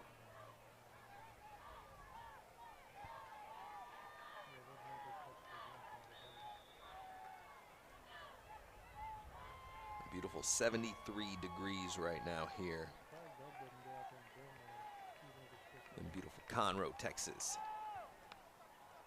Puts a man in motion, play action pass, looking for that man across the middle. He has his defenders beat. He's brought down from behind at about the 46-yard line. A huge gain for the Grizzlies on their first play of the second half. And that's the sort of momentum shift that they're looking for to start the second half here, down 3 scores. And they'll move the chains, 1st and 10 from their own 46-yard line.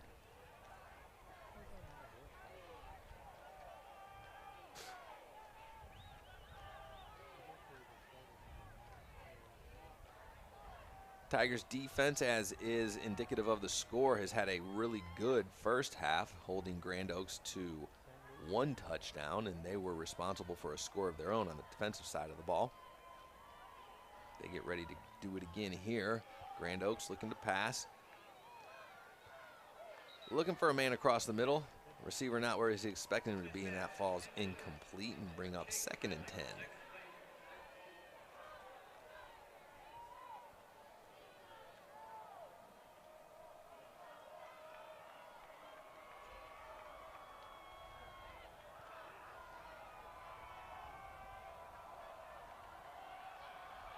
Grizzlies come out of the huddle with 2 wide receivers lining up on the right side.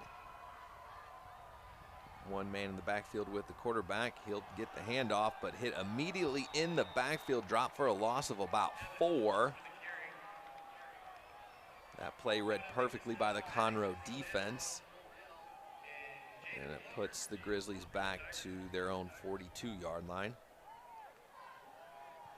That'll bring up 3rd and 14. This feels like a big third down play for Grand Oaks. Down 3 scores. It's very, very early, obviously, in the second half, but they need to get something started here to build a little confidence and to get some points on the board and get them back in this game. They've got 3 wide receivers stacked on the left.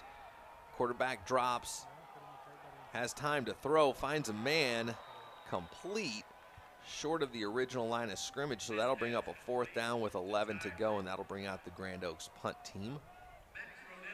And a quick 3 and out. Conroe defense feeling good about themselves on that series.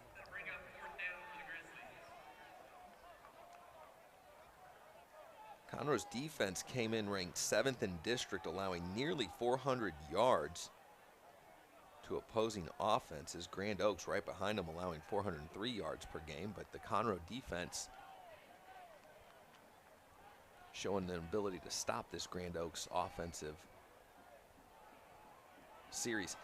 Picked up on the bounce, advanced to the 25-yard line, tries to shift gears, but nothing doing. Met by a group of Grizzly tacklers and brought down at the 25-yard line. That's where Conroe will take over with their first offensive series of the second half, leading by 21. And outside of an unfortunate fumble early in the game, Conroe's offense has been able to move the ball against this Grizzly defense. And they'll look to do the same to start the second half, and we'll see what sort of adjustments again were made in the locker room from either side. We'll see if the Grizzly defense can stop this offensive attack that the Tigers have put together tonight to the tune of 28 first half points.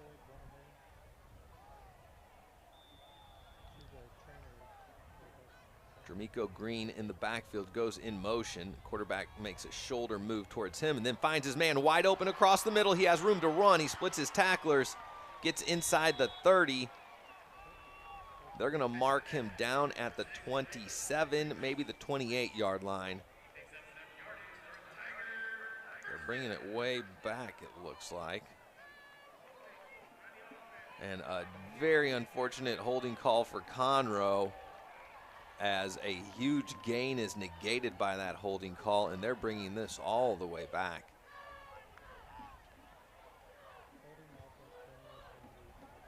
Cameron Thomas, the receiver on that play, loses all those yards as they bring it back to the 15-yard line. From the Tigers' own 15, they've got to make it past the 35 if they want to pick up a first down. They get to replay the first down here.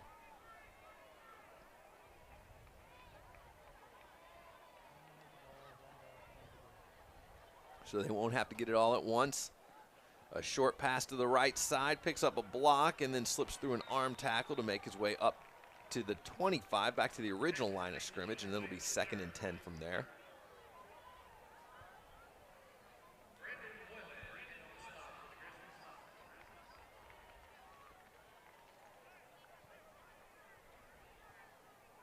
Conroe operates without a huddle. They get to the line with a 4 wide receiver set, 2 on either side. Running back to the right of the quarterback. They put the slot man from the right in motion. He's looking for the pass. He gets it on the left. He has some room to run. He's going to go towards the sideline before being hit. And it was a bit of a late hit. The flag comes in. He was clearly out of bounds when he took that hit. What would have been marked at about the 42 will probably end up close to the Grizzly 40-yard line if that is the call here. It is a 15-yard penalty against Grand Oaks.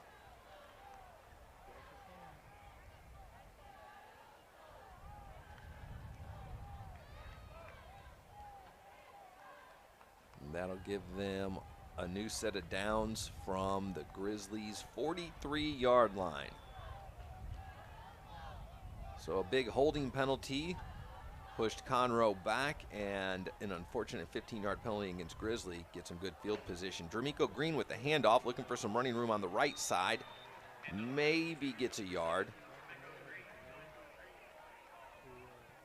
That'll bring up 2nd down and 9 for the Tigers.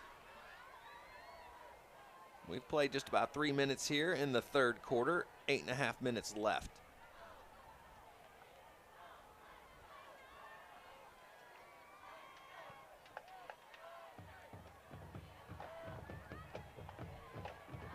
They'll stay with the 4 wide receiver set. They shift Dramico Green to the left of the quarterback in shotgun, number 2 in motion. It's a play action pass. Has to spin and roll to his left. Quarterback still looking to throw, has a man and just misses him. Very well covered. Ikenna Ago was the DB on the coverage there for the Grizzlies. Tight coverage, hard throw to make on the run. And falls short of the intended receiver. That'll bring up a 3rd down. They've got about 9 yards to go to pick up the 1st down. They'll have to get it past the 33-yard line to get this 1st down.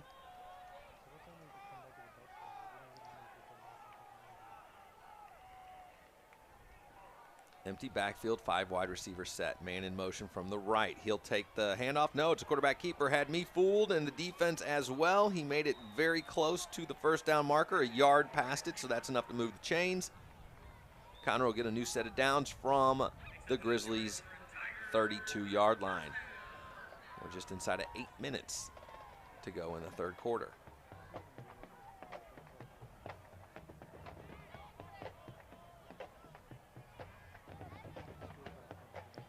Four wide receiver set. Leading receiver Lewis Williams is in the slot on the right. Quarterback gets the snap, and he's looking downfield. He wants it all in one throw. Number 5 gets the reception into the end zone. Touchdown, Conroe. Cameron Thomas, the senior wide receiver, with the touchdown reception, builds their lead to 34-7. Looking for that point after to make it 35-7 Conroe. 7:31 left in the 3rd quarter. Quick score for the Conroe Tigers.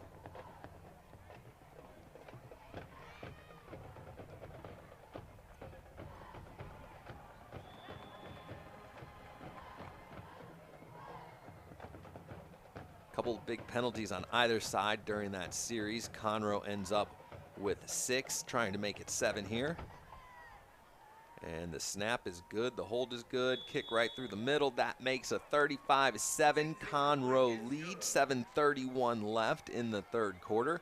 They came out firing on all cylinders after halftime there. Their first series results in a touchdown and builds their lead to 28. And this was a game that either side could really count on for a win. Coming in here, really needing a district win. If Conroe can maintain this lead, they will go to 500 with a district record of 3-3. And they'll be 500 overall as well with a 4-4 record.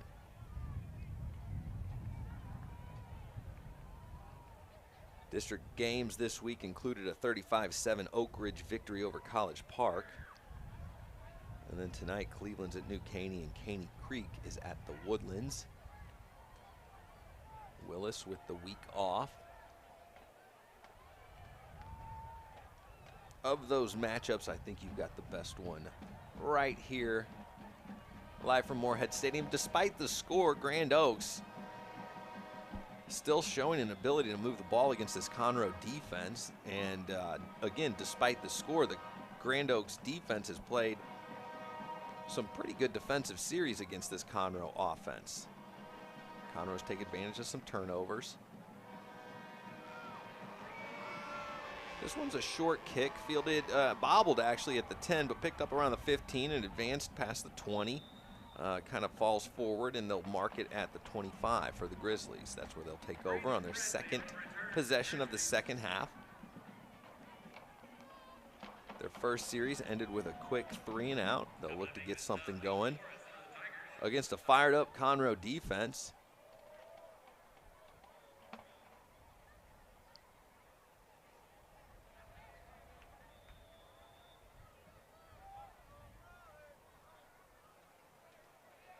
Grand Oaks going to try a 4 wide receiver set. They bunch up the wide receivers to the right. Quarterback's under center now. Quick throw to the left, and this is a trick play where the wide receiver now has his man, number 7, open, and he fails to bring in the reception. He had the coverage beat. I think the defense was fooled a little bit. It looked like a screen pass to the left with that stack formation. However, that wide receiver planted his feet, found his man, let it fly, and unfortunately through the hands of the intended target. That could have been a quick 6 for the Grizzlies. And they'll just set it up and try it again. 4 wide receiver set this time. 2 on either side from shotgun. Play action pass. Quarterback rolls to his right. Keeps his eyes downfield, being chased out of bounds. I'm not sure if it was complete. They're saying he was out of bounds before he came down with the reception. So an incomplete pass, and that'll bring up 3rd and 10.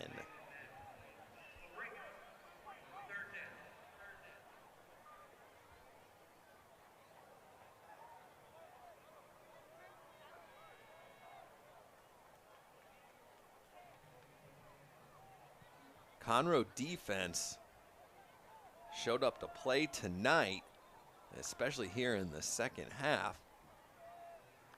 As Grand Oaks offense has failed to get anything going. Quarterback chased out of the pocket, plants his feet, has a man wide open.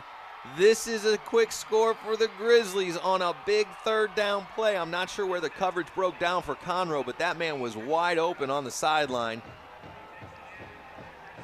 Number 14, Tristan Browse, senior wide receiver for the Grizzlies with the reception. No one around him to make that stop. So a huge score for the Grizzlies. Grand Oaks now with 13 on the board, trying to make it 14.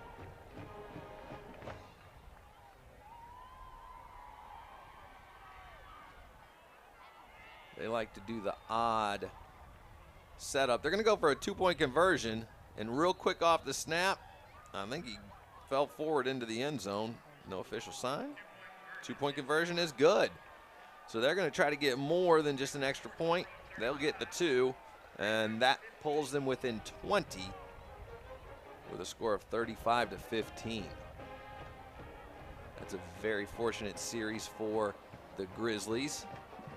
As they're pulling themselves back into this game, they will need a defensive stop against this Conroe offense, who's been rolling for most of the night.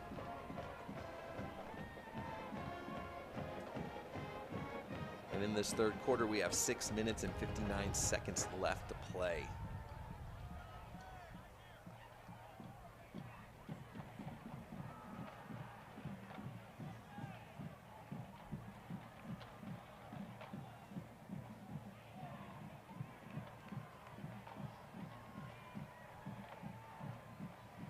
Not too many turnovers in this game, and it's sort of reflective of how the teams came in here. Conroe was even with 0 on the turnover margin. Grand Oaks was -2. They both had a turnover. Conroe very fortunate on first half punt. It went over the punter's head. The snap did. He was able to corral it and get a foot on it.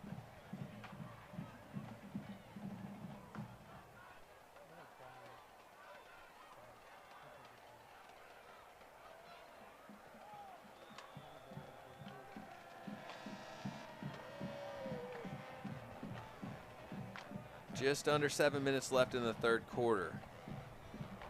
Conroe awaiting the kickoff. They'll put 3 back, 1 deep on the 2. He's in the middle of the field, and then they've got him close to the sidelines inside the 10. This is a very high kick, fielded cleanly at the 2. Advanced up the middle, looking for some blocks, has some running room, cuts it over to the right sideline. Escapes 1 arm tackle, still on his feet around the 20. Manages to fall forward close to the 30-yard line. That was a heck of an effort on the kickoff return. And we'll see where they actually spot this. Looks like he's just north of the 30. Maybe at the 31. They'll mark him down at the 31-yard line. Tigers will take over from there with 6:44 left in the 3rd quarter. They lead 35-15. Grand Oaks with little momentum shift. They've been having trouble moving the ball. A big score for them to pull within 20.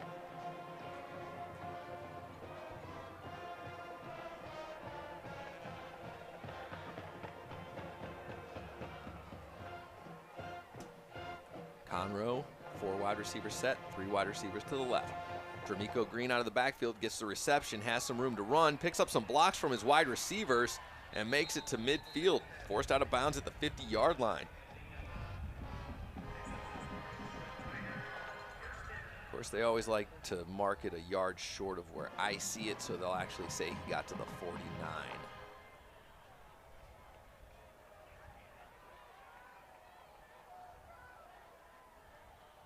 3 wide receivers with 2 running backs in the backfield, sharing the backfield with the shotgun quarterback. They will hand it off. Actually, it's not. It's a fumble, folks, and this is recovered by Grand Oaks. So it was a play action or it was a quarterback keep.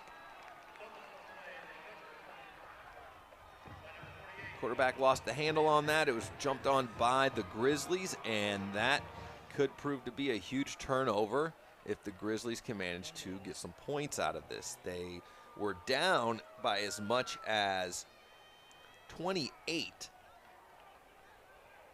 Looking at a 35-7 deficit before they scored that last touchdown, went for the 2-point conversion. Now they're down 20, 35-15, and with this score, they can pull within a couple of scores. They can make this a 2-score game.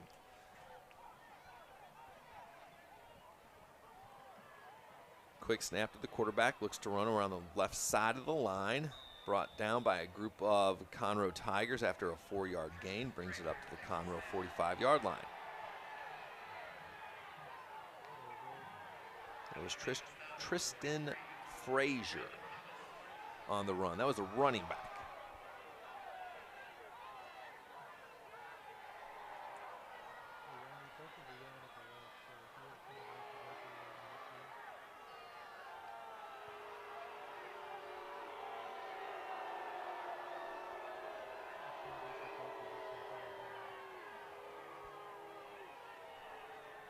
Second down and 6 to go.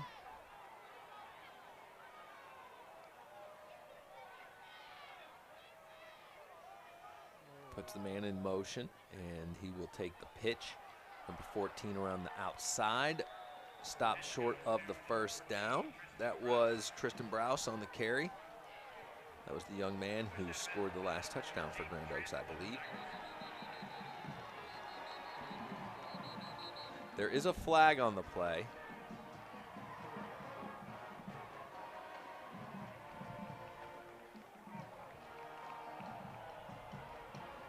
I'm waiting for the call from the official.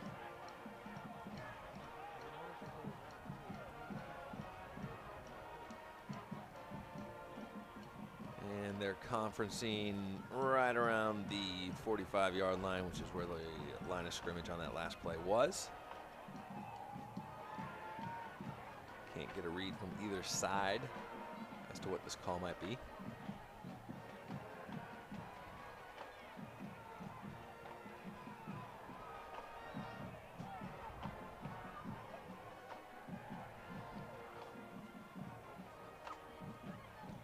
Here we go with the call.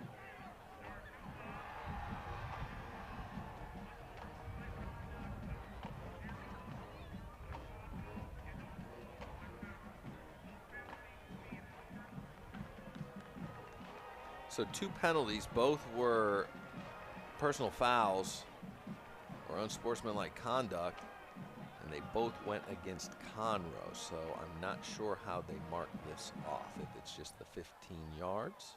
I believe both were against Conroe, but they haven't moved the spot yet. Now they're moving it.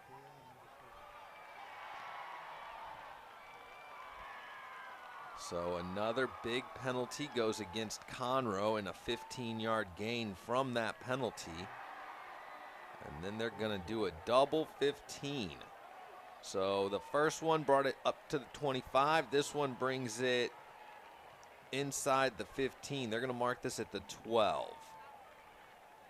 So from the 25, they did half the distance to the goal, so it's about 12.5-yard line. Very unfortunate You would like your players to be a bit more disciplined on defense when you are trying to protect a 20-point lead. Grizzlies going to try to take advantage of this great field position. They have a new set of downs, 1st and 10 from the 13-yard line. Quarterback dropping, passes right over the middle. There are some blockers. He's going to make his way into the end zone for another score. That is Tristan Browse yet again with a catch and run, finds the end zone. And Grand Oaks now 14-point deficit to Conroe, 35-21. They like to do this split line setup on the extra point that kind of caught Conroe by surprise on the last score and allowed Grand Oaks to get the 2-point conversion. Conroe trying to set up their defense a little different now to protect against that, and it does look like they will go with the snap. It's a bad snap, though. It's unable to be corralled by the Grizzlies, fallen on by Conroe. Not the biggest deal, since as we stand now, it's a 14-point game. They didn't need the extra point necessarily one way or the other. They decided to go for 2 points there and could not pull it off. Here's the scoring play. Quick pass right across the middle. Jumps the man on the ground, finds his way into the end zone, and that is where we're at now, folks. It's 35-21, and suddenly we have ourselves a great football game here at Moorhead Stadium. Appreciate everybody who joined us tonight on the Conroe ISD Athletics YouTube channel. And hopefully you stuck around through halftime, saw those great performances, and now you're seeing a great third quarter. There's 5:22 left in the third quarter.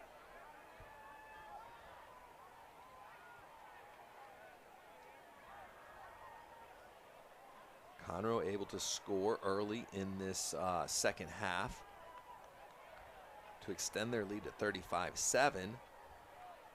But now Grand Oaks with 2 scores of their own unanswered by Conroe, and that's where we stay now, 35-21.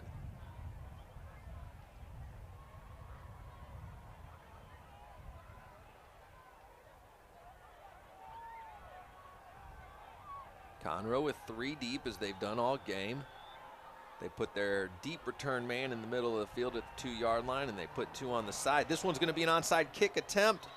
Recovered by Conroe, falling down immediately short of the 50-yard line. With the momentum going their way, I think Grand Oaks was trying to capitalize on that. However, you do run the risk of not being able to convert that onside kick, and now you've just given the Tigers really good field position.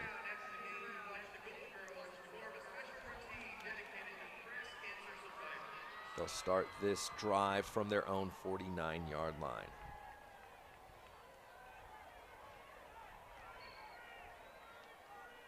4 wide receivers, but they're lined up close to the line of scrimmage in a bit of a bunched formation. Jermico Green in the backfield to the left of the quarterback. They put number 80 in motion from the left to the right, and he comes back. This will be a play action pass. Number 11 rolling to his right, finds his receiver. As pass complete for a first down, and then about 6 more yards before being tackled out of bounds at the 35-yard line.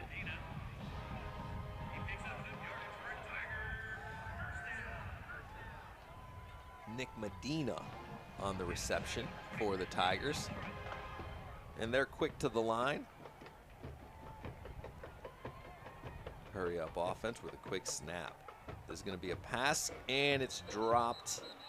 It was kind of low. It would have been hard to wrangle in. Cameron Thomas was the intended target on the throw. That stops the clock at 5 minutes, so we have 5 minutes left here in the third quarter. Conroe with a 14-point lead, trying to add to it on this drive. They're faced with a 2nd and 10 from the Grizzly 35-yard line.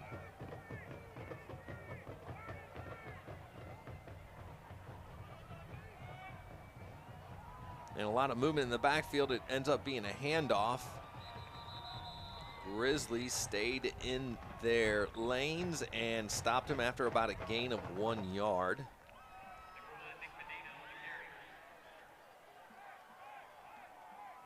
That was Nick Medina on the carry.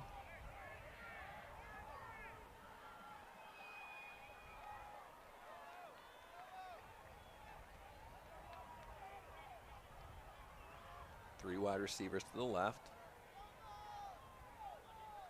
They put the wide out in motion, number 80. Quick throw to number 1. That's Nick Medina. It's right out of the reach.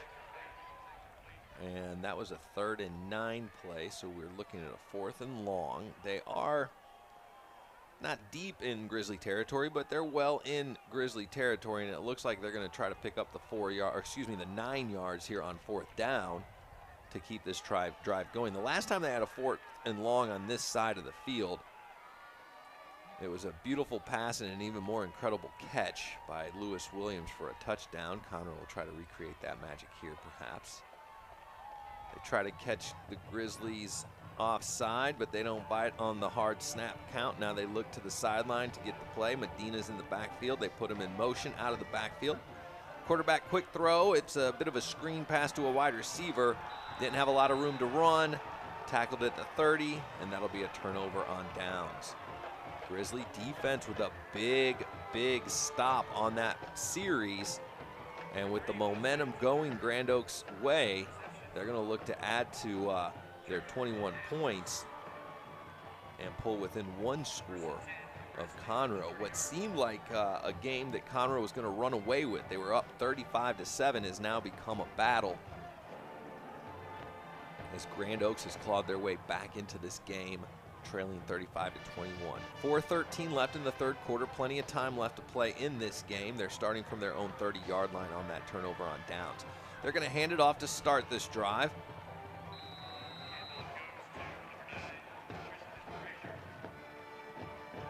There's Tristan Frazier with the carry and a pickup of about 7 yards.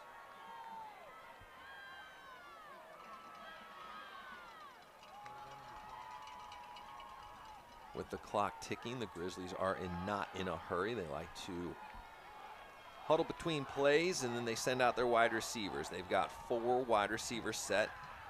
Offensive line quick to the line, quick snap. Quarterback with a quick drop, rolls to his right. Being chased out of the pocket, nowhere to throw, throws it out of bounds. Nobody around there, but he's out of the pocket. He threw it past the line of scrimmage, so no intentional grounding. Clock stops at 3:33. 3:33 on the clock, and it's 3rd and 3. So those are a bunch of lucky threes on the scoreboard right now. 3rd quarter, 3rd and 3, with 3:33 left in the 3rd quarter. Go buy a lotto ticket. Quarterback looking to throw. Really doesn't have a man across the middle. Tries to find him. Well covered, well defended. That pass is incomplete, and that'll bring up a 4th down. Grizzlies almost certainly have to punt it at this point in the game, although I don't see a move from their special teams, so perhaps they'll go for it. I'm fairly conservative in a spot like this. You've got a lot of game left. You've crawled all the way back from a 28-point deficit to bring yourself within 14. So maybe they'll just try to catch Conroe off sides. But I'm certainly a bit surprised by this 4th down attempt. They've got 3 yards to go. They're going to go for it. He's looking to throw. He's got a man across the middle, wide open. That pass is complete, deep into Conroe territory. So don't ever listen to me when it comes to calling plays, folks, because that was worth it as the Grizzlies pick up the 1st down, and they move the ball deep into Conroe territory. It looks like this ball will be marked down at the 25-yard line. We'll call it the 26. I told you, they're always about a yard behind where I think it should be spotted. What a gutsy play call here in the 3rd quarter, trailing by 14. The Grizzlies must feel that the momentum is behind them. They've got the wind behind their back, so to speak, and they are going for it. New set of downs, 1st and 10 from the Conroe 26-yard line.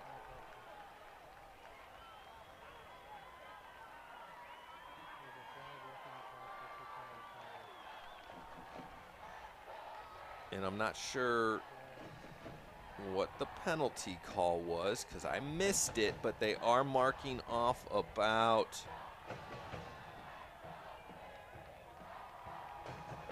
15 yards. So it'll be 1st and 10 from the 13-yard line. Hand off to number 9. He's got some room to run. Big hole closed pretty quickly by the Conroe defense. Brought down short of the 5-yard line. Looks like maybe the 7-yard line is where they'll spot that.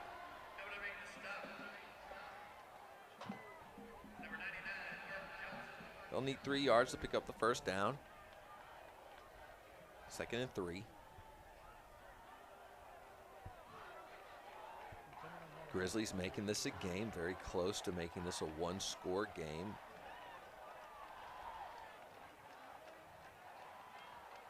They're going to keep it on the ground, shifts it inside, carrying some blockers with him, some tacklers with him rather, and finds his way into the end zone.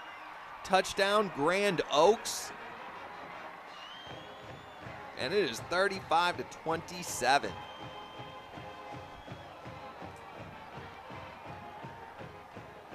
The Grizzlies have come all the way back from a 35-7 deficit. And we'll wait for this extra point attempt, which is good, but there's a flag on the play, so we'll have to see what the call is. But if that stands, then they've scored 21 unanswered points. I think it was a sideline warning to Conroe. They won't have to redo that extra point, so they're going to give them the 28. It's 35-28. Folks, this is a great football game.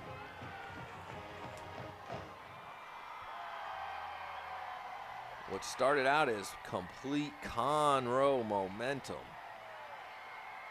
including turnovers, a defensive touchdown, a miraculous, almost messed up punt snap, turned into a great punt. Everything was going Conroe's way. And then we came out of the half, Conroe scored right away, 35-7. It looked like it was going to be a runaway. Grand Oaks got everything straightened out. They scored the next 21 points. That's where we stand now, 35-28 with 2 minutes, 20 seconds left in the third quarter. Tigers looking to turn it around here on offense. They would love to get a score of their own to stop the bleeding, so to speak. And like I've said several times tonight and coming into this broadcast, both teams need this win. They have extended losing streaks, 3 games on Conroe's side, 4 games on Grand Oaks' side. They need another district win, as Conroe is 2-3 district play, Grand Oaks 1-5 coming into tonight. This game would be meaningful to both squads, and they're playing as though there's a lot of meaning in this game, and those are kind of high school games you can enjoy watching, either from the stands or as y'all have chosen to do tonight on the Conroe ISD Athletics YouTube channel. So the wind's picking up. It blew the ball off the tee a couple of times. Now they got it up there. This is a high kick. It's going to be a little bit short. Fielded at the 10-yard line. Brought up to the 20. Looking for some blocks. Makes it to 25. Makes a cut. Gets over the 27-yard line.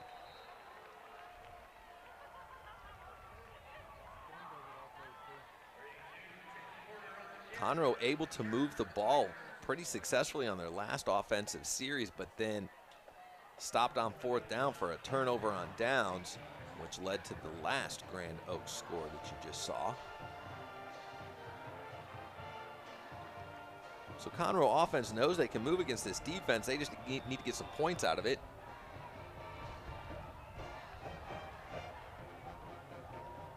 From the shotgun, a quick throw to his right. Finds his wide receiver who slips some tackles and is still keeping those legs moving. That's Lewis Williams, their leading receiver, and boy, can he get some yards after the catch. That's enough for the first down. And they'll mark him down at around the 39-yard line. Conroe wastes no time getting back to the line of scrimmage. We're inside of 2 minutes left in the third quarter. Quarterback pitches to his running back, who has some room to run on the left side of the line. That's Dramico Green.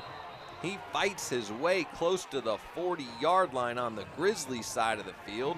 They'll mark him out of bounds at the 41. Plenty for the first down as they move the chains. We'll stop the clock temporarily at 1:41. They're going to go with an empty backfield and a 5 wide receiver set. Dramico Green in motion, and it is a handoff to Dramico Green. Has some room to run on the right side, brought down by a shoelace tackle after a gain of about 8 yards. Brought down at the 33. They've got to get it past the 31 for this first down. We're looking at 2nd and 2. Conroe hasn't been afraid to air it out on occasion. They've scored a couple big plays through the air, in fact. This is a handoff. Not a lot of room to run. What looked like he might be able to pick up that first down on that run. It closed the hole rather quickly, a gain of 1 yard, and that'll bring up 3rd and 1 for the Tigers.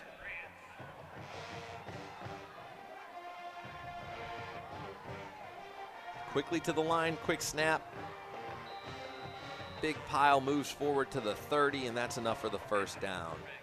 Conroe will move the chains on that play.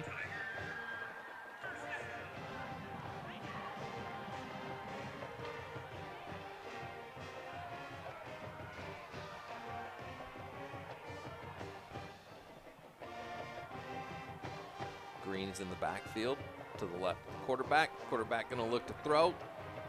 Shuffles his feet, has a man in the end zone, and it's a one-hand grab for a touchdown. What an incredible catch. These are some athletic plays happening tonight. Cameron Thomas with the reception on that play.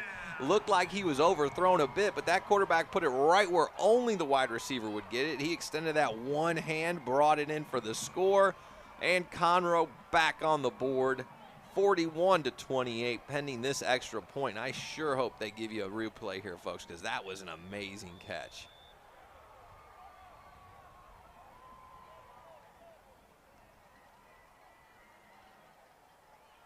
Conroe with a much more traditional point after try. It's a good snap. Turns the laces out.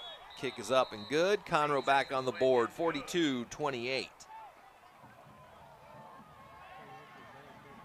And if you've just joined us in the second half, you've chosen the better half to join us on. Conroe was running away with it in the first half, went into halftime 28-7, came out, scored right away to extend their lead to 35-7. And then the Grizzlies turned it on, scored the next 21 points, brought it into 35-28. Conroe on that series, as you just saw, finished with a big touchdown pass and the one-handed grab. It's all you see the kids practice anymore, so I'm not surprised that's how they haul it in. But that was really, really incredible. They make it look easier than it actually is, obviously.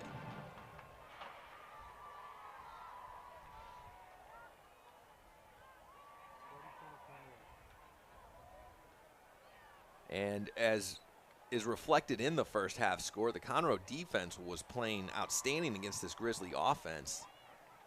Seems like Grand Oaks might have figured out a thing or two at the half because they've come out and scored 21 points here in the third quarter. There's 21 seconds left in the third quarter. 3 deep for the Grizzlies.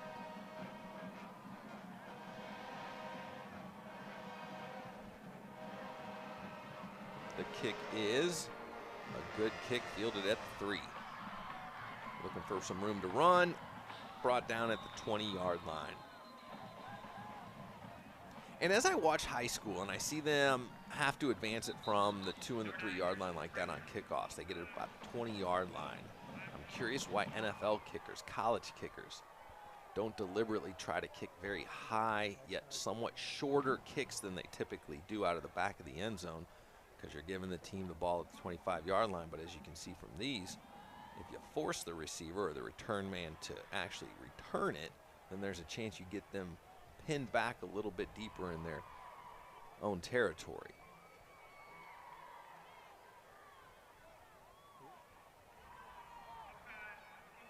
Perhaps that's an element of high school football that some of you prefer over the college and pros. Certainly the effort that these student athletes show here on Friday nights. And this game is definitely an example of that. It would have been very easy for Grand Oaks to just call it a game and pack it in. but they came out ready to play in this third quarter, and they have made it a very, very good game. This one actually is advanced to the 25-yard line. So everything I just said, toss it out the window. 3 wide receivers to the right. Quarterback with a quick drop. He's going to be, oh, that ball is tipped at the line of scrimmage and falls incomplete. I'm going to bring up a second down.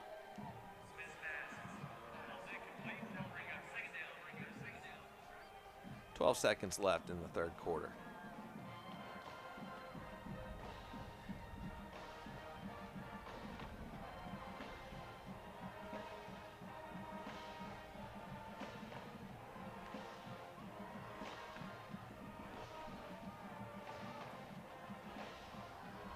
Grizzlies have 3 wide receivers to the left, 1 running back in the backfield. He'll take the handoff. Not a lot of room to run. Met by about 4 Conroe Tigers after a gain of 2. And that'll bring up a 3rd and 8. That's it for the third quarter, folks. What a third quarter that was. We're going to start the fourth quarter here in a moment with Conroe up 42-28. That score is a lot closer than it may sound. Conroe was up 28 points at the beginning of the third quarter. They were leading 35-7. And that lead was cut into 35-15, 35-21. Before you knew it, it was a 1-score game. Grand Oaks had pulled within 7 points, 35-28, 1 score, before Conroe finally stopped that bleeding with a huge touchdown reception to go up 14, and that's where we'll start the fourth quarter here at Moorhead Stadium. One more time, I'd like to thank the crew that gets this on the air on the Conroe ISD Athletics YouTube channel. Andrew Stewart, Brian Dickey, Robert Davidson, Abby Johnson, Garrett Rickwalt, Mark Galen, and Eliana Del Aguila. They are the true stars of this broadcast. They get it on the air for y'all every Friday night, some Thursday nights as well. And I couldn't get the very fun job that I get to do, which is to just basically watch a football game and talk about it while I watch it. They're the folks that are actually doing all the hard lifting, heavy lifting in the background. And they make it very easy for me to show up and do something as fun as this. So the Grizzlies take over, or excuse me, the Grizzlies are going to try to pick up this first down on 3rd down to start the fourth quarter. A short pass, but nobody's covering number 33 here, and he's got plenty of room to run. He makes it across midfield before being brought down at the 47-yard line.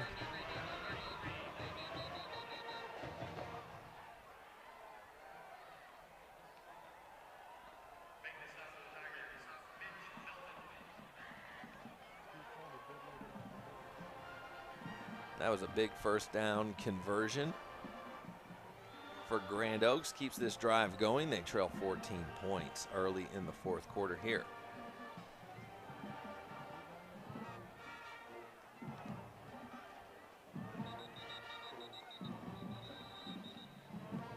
And they're calling this, they're blowing this dead. They're stopping the clock and indicating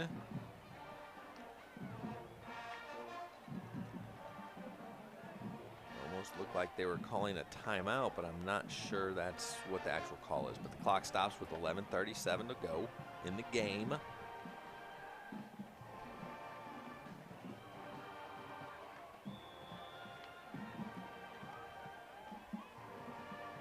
No timeout, and the clock is going. Grizzlies will hand it off. Number 9 with the carry, hit immediately and brought down well in the backfield, but they'll give him forward progress to the line of scrimmage. And the Grizzlies will look, actually they'll give him a 1-yard loss. So they'll have a 2nd and 11 from the Conroe 48-yard line.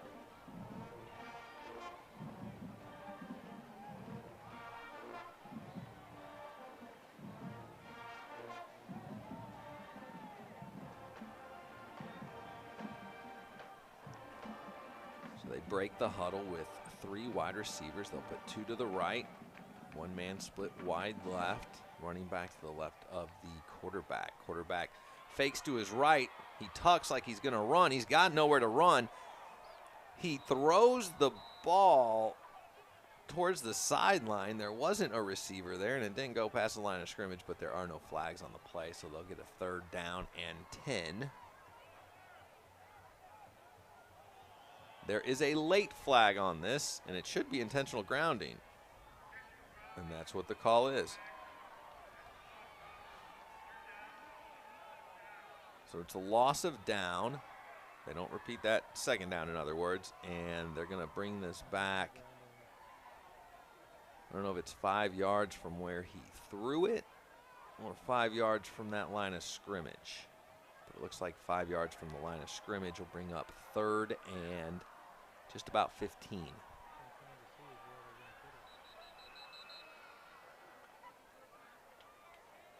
So a very late flag, but that's often what you get with the intentional grounding, as the officials typically want to discuss it to make sure that all those boxes are checked, because certain things have to be in place for a true intentional grounding call, which that was. Grizzlies with 3 wide receivers, a 3rd and long. This throw is to the sideline. It's behind the intended receiver, and it falls incomplete. That'll bring about 4th and long. They are on the Grand Oaks side of the field. There's not a lot of movement, and now you see some special teams coming out, so they will punt it. They're only down 14 points, and there's plenty of time left here in the 4th quarter. 10:25 left. They trail 42-28. They'll be forced to punt.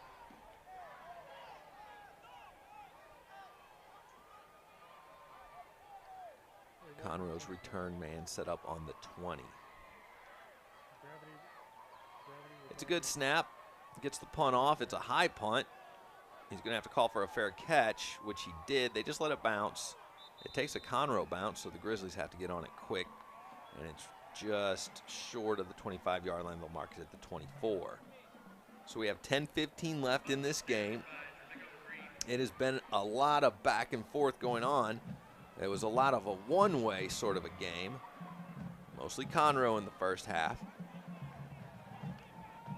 Went into halftime 28-7, extended at 35-7 early in the 3rd quarter before Grand Oaks went on a tear of their own. They pulled within a touchdown before Conroe extended their lead to 14. And that's where we're at now. 42-28. Conroe takes over from their own 24-yard line from the shotgun. It'll be a play-action pass. Has his receiver. Plenty of room to run after the catch, and gets plenty for the 1st down. And brought down to the 38-yard line. That'll move the chains.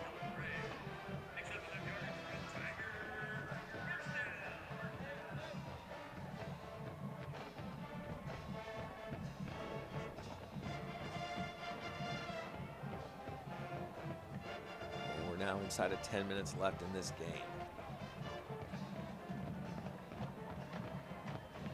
It's a handoff. That's D'Amico Green. Lots of great vision from that running back. He nearly got 10 yards on it, depending on the spot, and it does look like they're going to give him. They're not stopping the clock for the 1st down, actually. There's a player down. I think they'll mark him just short of the 1st down marker. It'll bring up 2nd and 1 when we come out of this.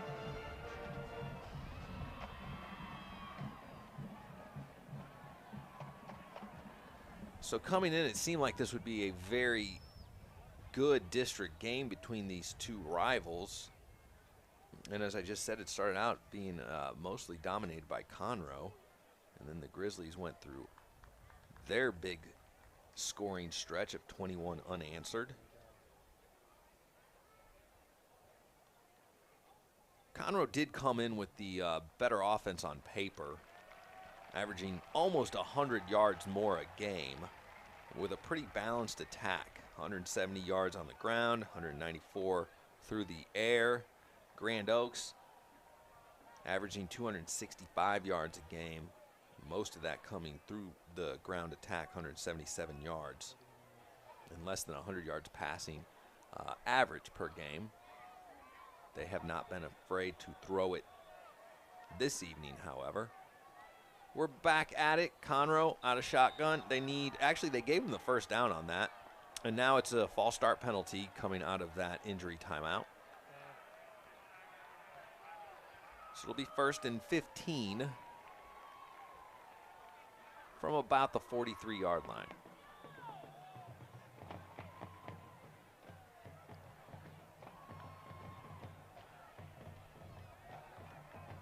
Resetting their formation to have 2 wide receivers on either side of the line. Lewis Williams is split wide right. He's their leading receiver. He's had an amazing touchdown tonight. It's a handoff. Has some room to run up the middle. A patient run. Waits for his blocks. Almost gets back to the original line of scrimmage. And that is Dramico Green. He's their sophomore running back, who happened to be a former Crier Cat.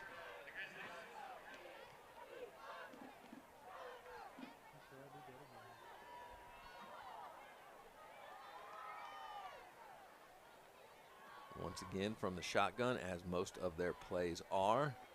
Quick drop, keeps his eyes downfield, has a man open, number 5 with the completion, spins out of some arm tackles for the first down before being chased out of bounds, brought out of bounds at the 35-yard line.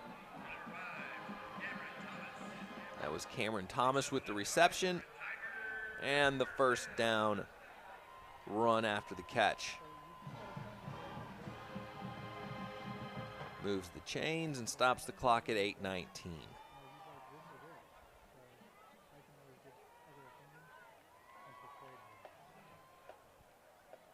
And watching high school football for me is such a contrast in styles from how we played growing up and how plays were even communicated. But they have it figured out, folks, because they're playing a good brand of football on both sides of the ball. This is a sack for the Grizzlies and a loss of about 3 yards. I believe the first sack for the Grizzlies tonight. And pretty good timing on that sack, as Conroe now from the Grizzly about 39-yard line. Not close enough for a field goal by any stretch. Finds his man, Lewis Williams. Can't find the blocks from his other receivers and brought down at the 35-yard line. And that'll bring up a 3rd and 9. Tigers will have to get it across the 26-yard line to pick up the first down.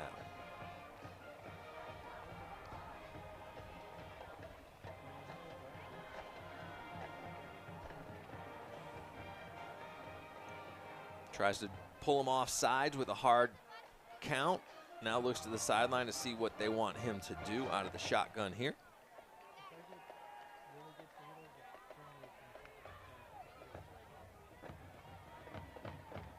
It's a clean snap, play action pass, keeps his eyes downfield, going for it all. It's a short pass and it's nearly intercepted. DB can't come down with it.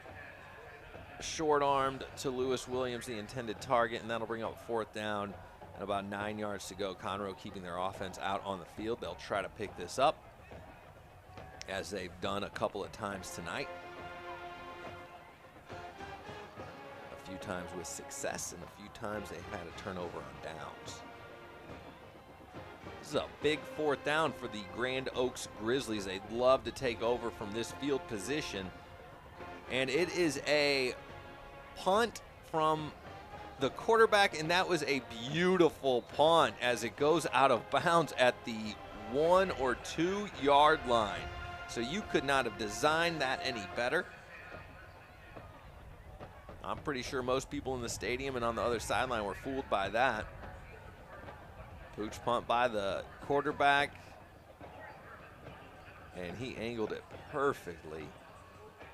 So where Grand Oaks will have a very long field to navigate. 98 yards for a score, as they will start on their own 2 yard line with 6:39 left. They'll have to score quick. They'll have to get the ball back, but they're only down 2 scores which, considering how far they've come on the game tonight, that's not insurmountable. They scored 21 unanswered.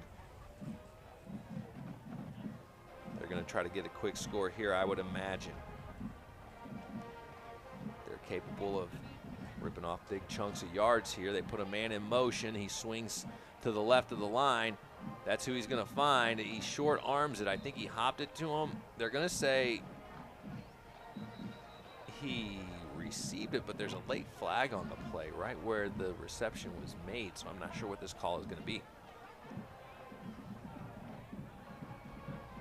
And to me, it looked like the ball hit the ground, but the receiver was between me and being able to see if the ball hit the turf. Conroe defense acting like the call is going against the Grizzlies, and I think it is. I think it's an ineligible receiver downfield. I think that's what the call is, which will be half the distance of goal. They'll have the ball at the 1 yard line.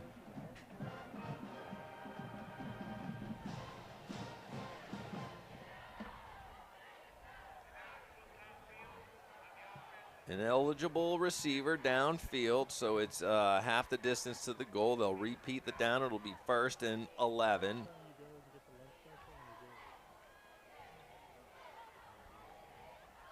Grizzlies got to get it out of there. A safety would be the worst thing in this situation for Grand Oaks. They'll have to get out of this end zone. Quarterback will be taking the snap from well in the end zone. They'll need a clean snap. We'll see if he'll go under center or take it out of shotgun. The clock has stopped at 6:29.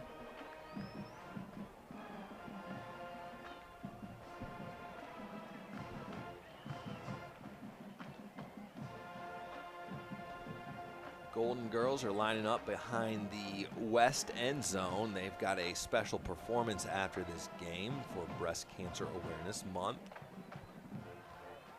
From the shotgun, so several yards in the end zone, rolls to his right, looks deep, well covered, incomplete. Wide receiver.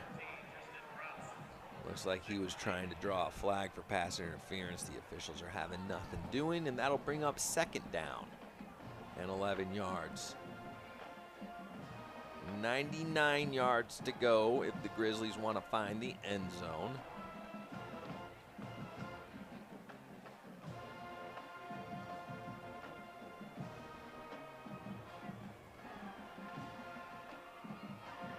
When your quarterback is about 4 or 5 yards deep in the end zone, you always worry about the shotgun snap as well.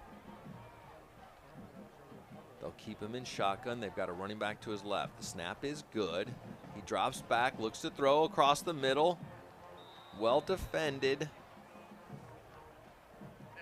And incomplete. It'll bring up 3rd down. Still lots of time left in this quarter. They don't have to score it all here. And in fact, they could play fairly conservative, try to get the ball back, but there is 6:16 left.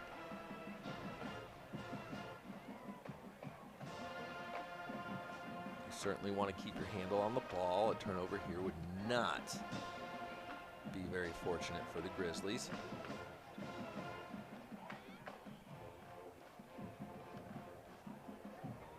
Looking to throw, can't step out the back of the end zone. He is sacked back there, folks. That should be a safety, and that's what the call is.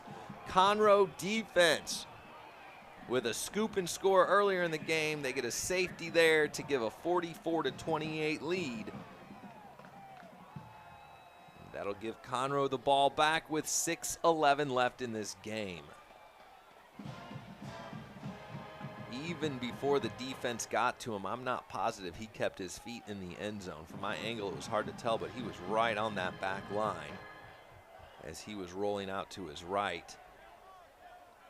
Defense with great penetration got back there and pushed him out the back of the end zone. 3 timeouts on either side. Not sure how they would be used. Imagine Conroe has no need to stop the clock. Grand Oaks probably wants to keep their 3 if they get another possession, which their defense will try to get them here following this kickoff that the Tigers will receive following the safety. Not something I've seen very often, so this one looks like they kick off from the 20. So this will give Conroe really good field position with just over 6 minutes left to play in the game. They'll be trying to protect a 16-point lead. That is still 2 scores for Grand Oaks. They've already shown that they can add a 2-point conversion on a score. Mathematically not out of this.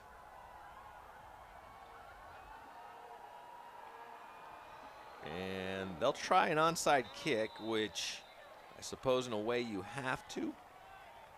But when it doesn't work out, then you've just given Conroe excellent field position, and that is what's happening here. The Tigers take over from the Grizzly 31-yard line.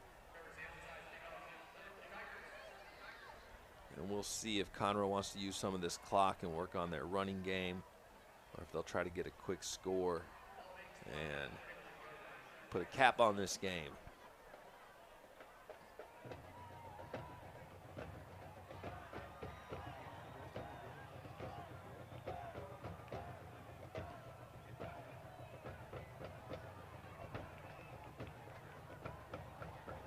Clean snap, acts like he's going to throw to his left, rolls to his right, has his man open, pass complete to number 5, Cameron Thomas. Brought down at the 20, that's enough for a first down. They'll move the chains and stop the clock for just a moment, and we'll start ticking away inside of 6 minutes now.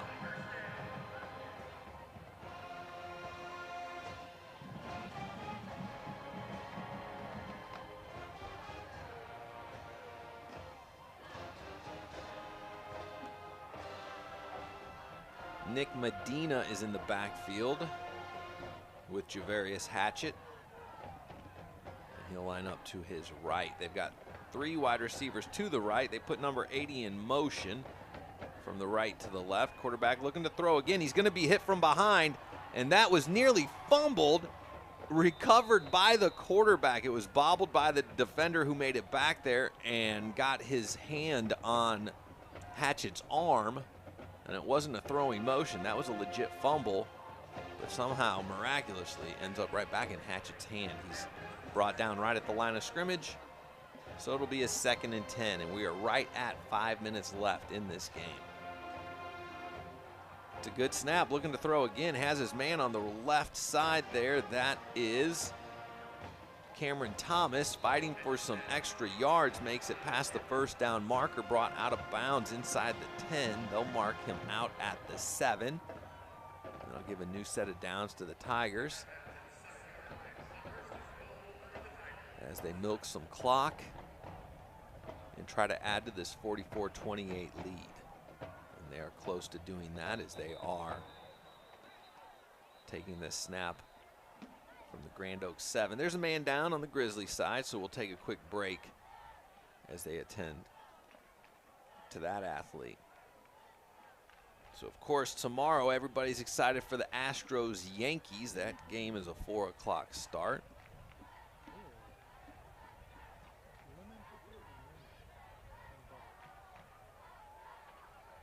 There is nothing I actually like more than October baseball. I am from St. Louis. I grew up a huge Cardinals fan. Friday night football for Texans, I get it, especially with this weather. It's just about perfect. But there's something about turning on a baseball game with the cool fall air as well when every pitch matters that has me very, very interested.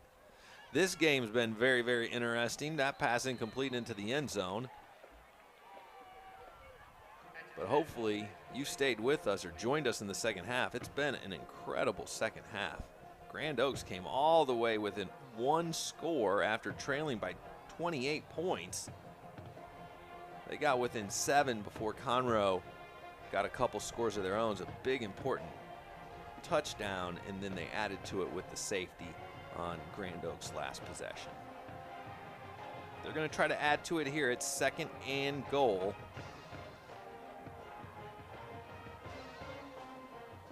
At the 7, Grand Oaks looking for a false start. No flag. gain of about 2 or 3 yards.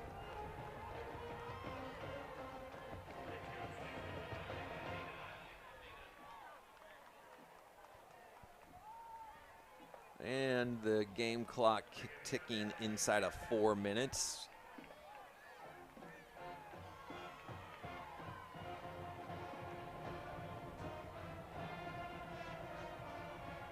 So Conroe up 16 points. If they don't convert on this third down, I'm curious if they try to kick a field goal just to make it a 3-score game, or if they'll try to just punch it in to the end zone for 6 more. Quarterback looking for his receiver, and that point is moot because they have just scored another touchdown. And that is Lewis Williams, their leading receiver, with yet another touchdown on the evening, and that puts Conroe up 50-28. And they'll try to make it 51 here with the extra point.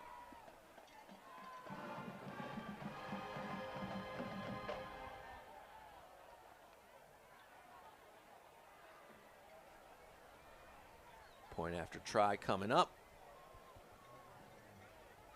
It's a high snap, but the hold is good, and the kick is up, splits the uprights, and Conroe goes up 51-28, and I'm afraid to say that this game is probably out of reach for Grand Oaks right now. They showed a valiant effort to come back in the second half there and make it a game. It was very competitive in the third quarter, and then the tides shifted yet again here in the fourth as Conroe took over after the Grizzlies pulled within 7. It was 35-28. That's as close as the Grizzlies got since they were down 7-0 early. And our score now is 51-28. There is some good college football this weekend as well. Texas teams playing include Baylor. They're home against Kansas. I cannot stand the Kansas Jayhawks, although I will admit they got a pretty good football program happening this year, although hopefully Baylor will give Kansas another loss on the season. Texas Tech is at home taking on West Virginia at 2 o'clock. UT travels to Stillwater to take on Oklahoma State Cowboys at 2:30. TCU trying to stay undefeated against K-State tomorrow at 7. And then the Aggies play tomorrow night. They travel to South Carolina for a 6:30 kickoff. Lots of great sports tomorrow night. Starting at 4 o'clock with that Astros game. Or excuse me, starting at 11 o'clock with that Baylor game.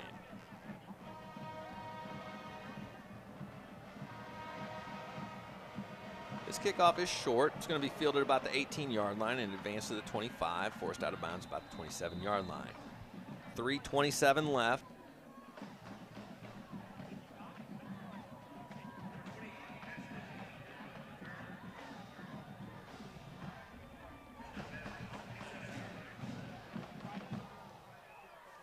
At this point in the game, you kind of just want to see clean football. You don't want to see any chippiness. You don't want to see anybody get hurt. A little bit out of hand, or out of reach rather. 23-point lead for Conroe. Be pretty hard to overcome with just 3.5 minutes left to play in this game.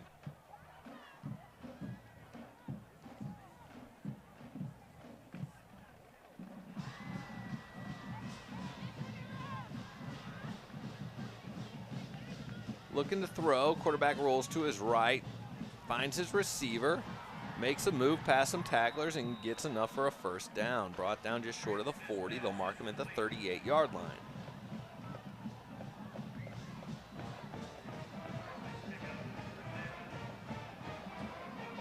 Grand Oaks going without a huddle now for the first time all game. They need a man out here to cover the slot. There was quick movement, it seemed like, on the wide receiver who was set up closest to me. No flags on the play. I believe a timeout has been called. And Grand Oaks uses their first timeout to stop the clock at 2:51. I do want to thank the crew one more time up here at Moorhead Stadium. This is the crew that gets us on the air on the Conroe ISD Athletics YouTube channel. And that includes Andrew Stewart, Ryan Dickey, Robert Davidson, Abby Johnson, Garrett Rickwalt, Mark Galen, and Ileana Del Aguila. Thank you all for putting on such a great broadcast. I'm Nick Kroll. I get the fun job. board of your respective schools and ask you to respect the I discovered the policies of light Conroe in the press box tonight. I can actually read the names on the rosters. Embarrassingly, I had been using the flashlight on my phone. Somebody that my wife works with pointed out, does he know that there's a light in there? And she asked me last night, do you know there's a light in there? I said, sadly, I did not. I sat in the dark. Not by design, not by choice, but because I did not know the light switch was to my right. Here's a big throw down the middle. It was well covered. He almost came down with it anyways. 14, the intended target on that throw. Incomplete. Stops the clock at 2:43. That'll bring up a second down.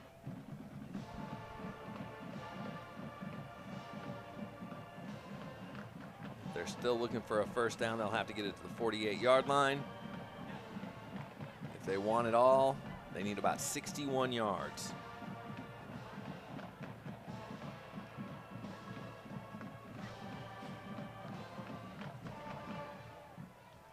Quarterback has time to throw, overthrows his intended target. So here is the fourth down of the game. 2:39 left.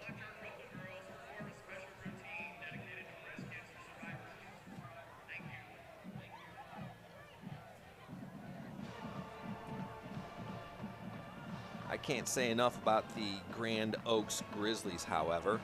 Despite being down 23, and at one point, despite being down 28 points, they made a valiant effort to get themselves back in this game. That one is intercepted by the Conroe defense. He is going to get some yards on this return before being brought down very close to the 15-yard line. They'll mark him down at the 16. That's where Conroe will take over with 2:28 left. Now, Grand Oaks has 2 timeouts. I doubt they use them. And I would be surprised if Conroe tries to do too much to end this game rather than run out some clock.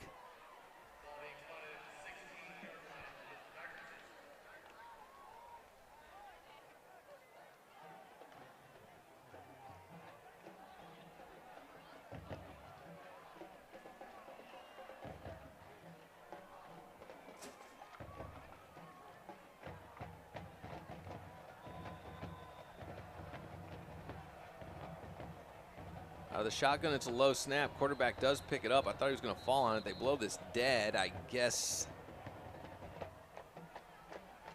he had a knee down, perhaps, when he went to recover the ball. There's no penalty flag. They mark him back at about the 21-yard line, so I guess he loses those yards on a bad snap. Quarterback goes to pick it up, knees down. They whistle play dead. We have 2 minutes left to play. It's second down. It's a handoff to Dramico Green, their leading rusher. Gets just past the 20, brought down about the 19-yard line.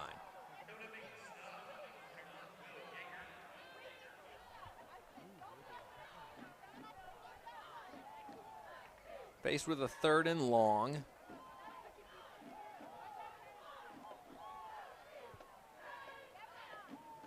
Conroe will keep the clock ticking with quarterback keeper.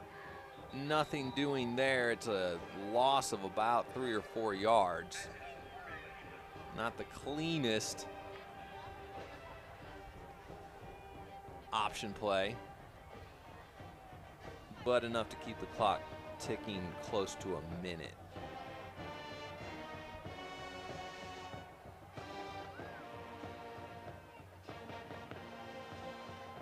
So it looks like they're going to go for a field goal here. I'm always interested in a field goal kicker at the high school level.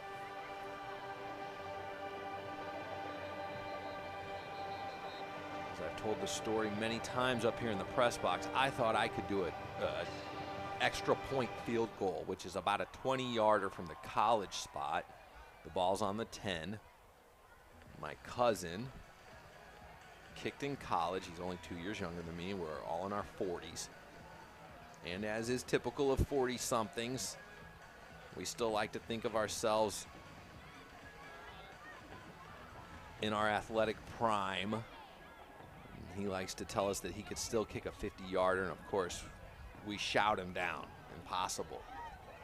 And then He's like, well, none of you could kick a college extra point. I took him up on the challenge when I saw him the last time. Needless to say, I never kicked one through the uprights. I came close. I was wide right. And I ended up destroying my toe and walking with a limp for the next 3 days. So I'll never try that again. And I'll never question a kicker's ability again.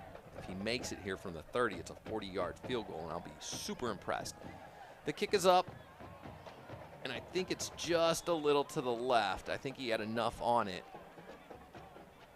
Went to the left of the uprights. And I'm telling you, folks, it's not as easy as some of those professionals make it look. Kicking a field goal and an extra point, kind of difficult. I just got a text from my lovely wife who wanted to keep me updated on the baseball score. And the Phillies have beaten the Padres 4-2. And I think that gives Philadelphia a 2-1 lead in the NLCS. And if you're an Astros fan, you got to be somewhat interested in that for scouting purposes. And then, of course, just to kind of get a read on who they may be playing in the World Series if they can get past the Yankees. It's a bad snap. Quarterback's going to take a sack after recovering that around the 15-yard line, and that'll take us inside of 30 seconds. And with a 40-second play clock, I'm not so sure we're going to even have another snap here. Grizzlies might try to get one more off. Conroe defense already doing a light celebration of sorts. And it looks like this game might be over, and this will be our final score, 51-28. Conroe winners. And they have ended their losing streak at 3 games. And the Grizzlies, unfortunately, have extended theirs to 5. They get a bye next week. And I want to thank everybody for joining us tonight. I hope everybody has a fantastic weekend, enjoy some good games, and go Stros.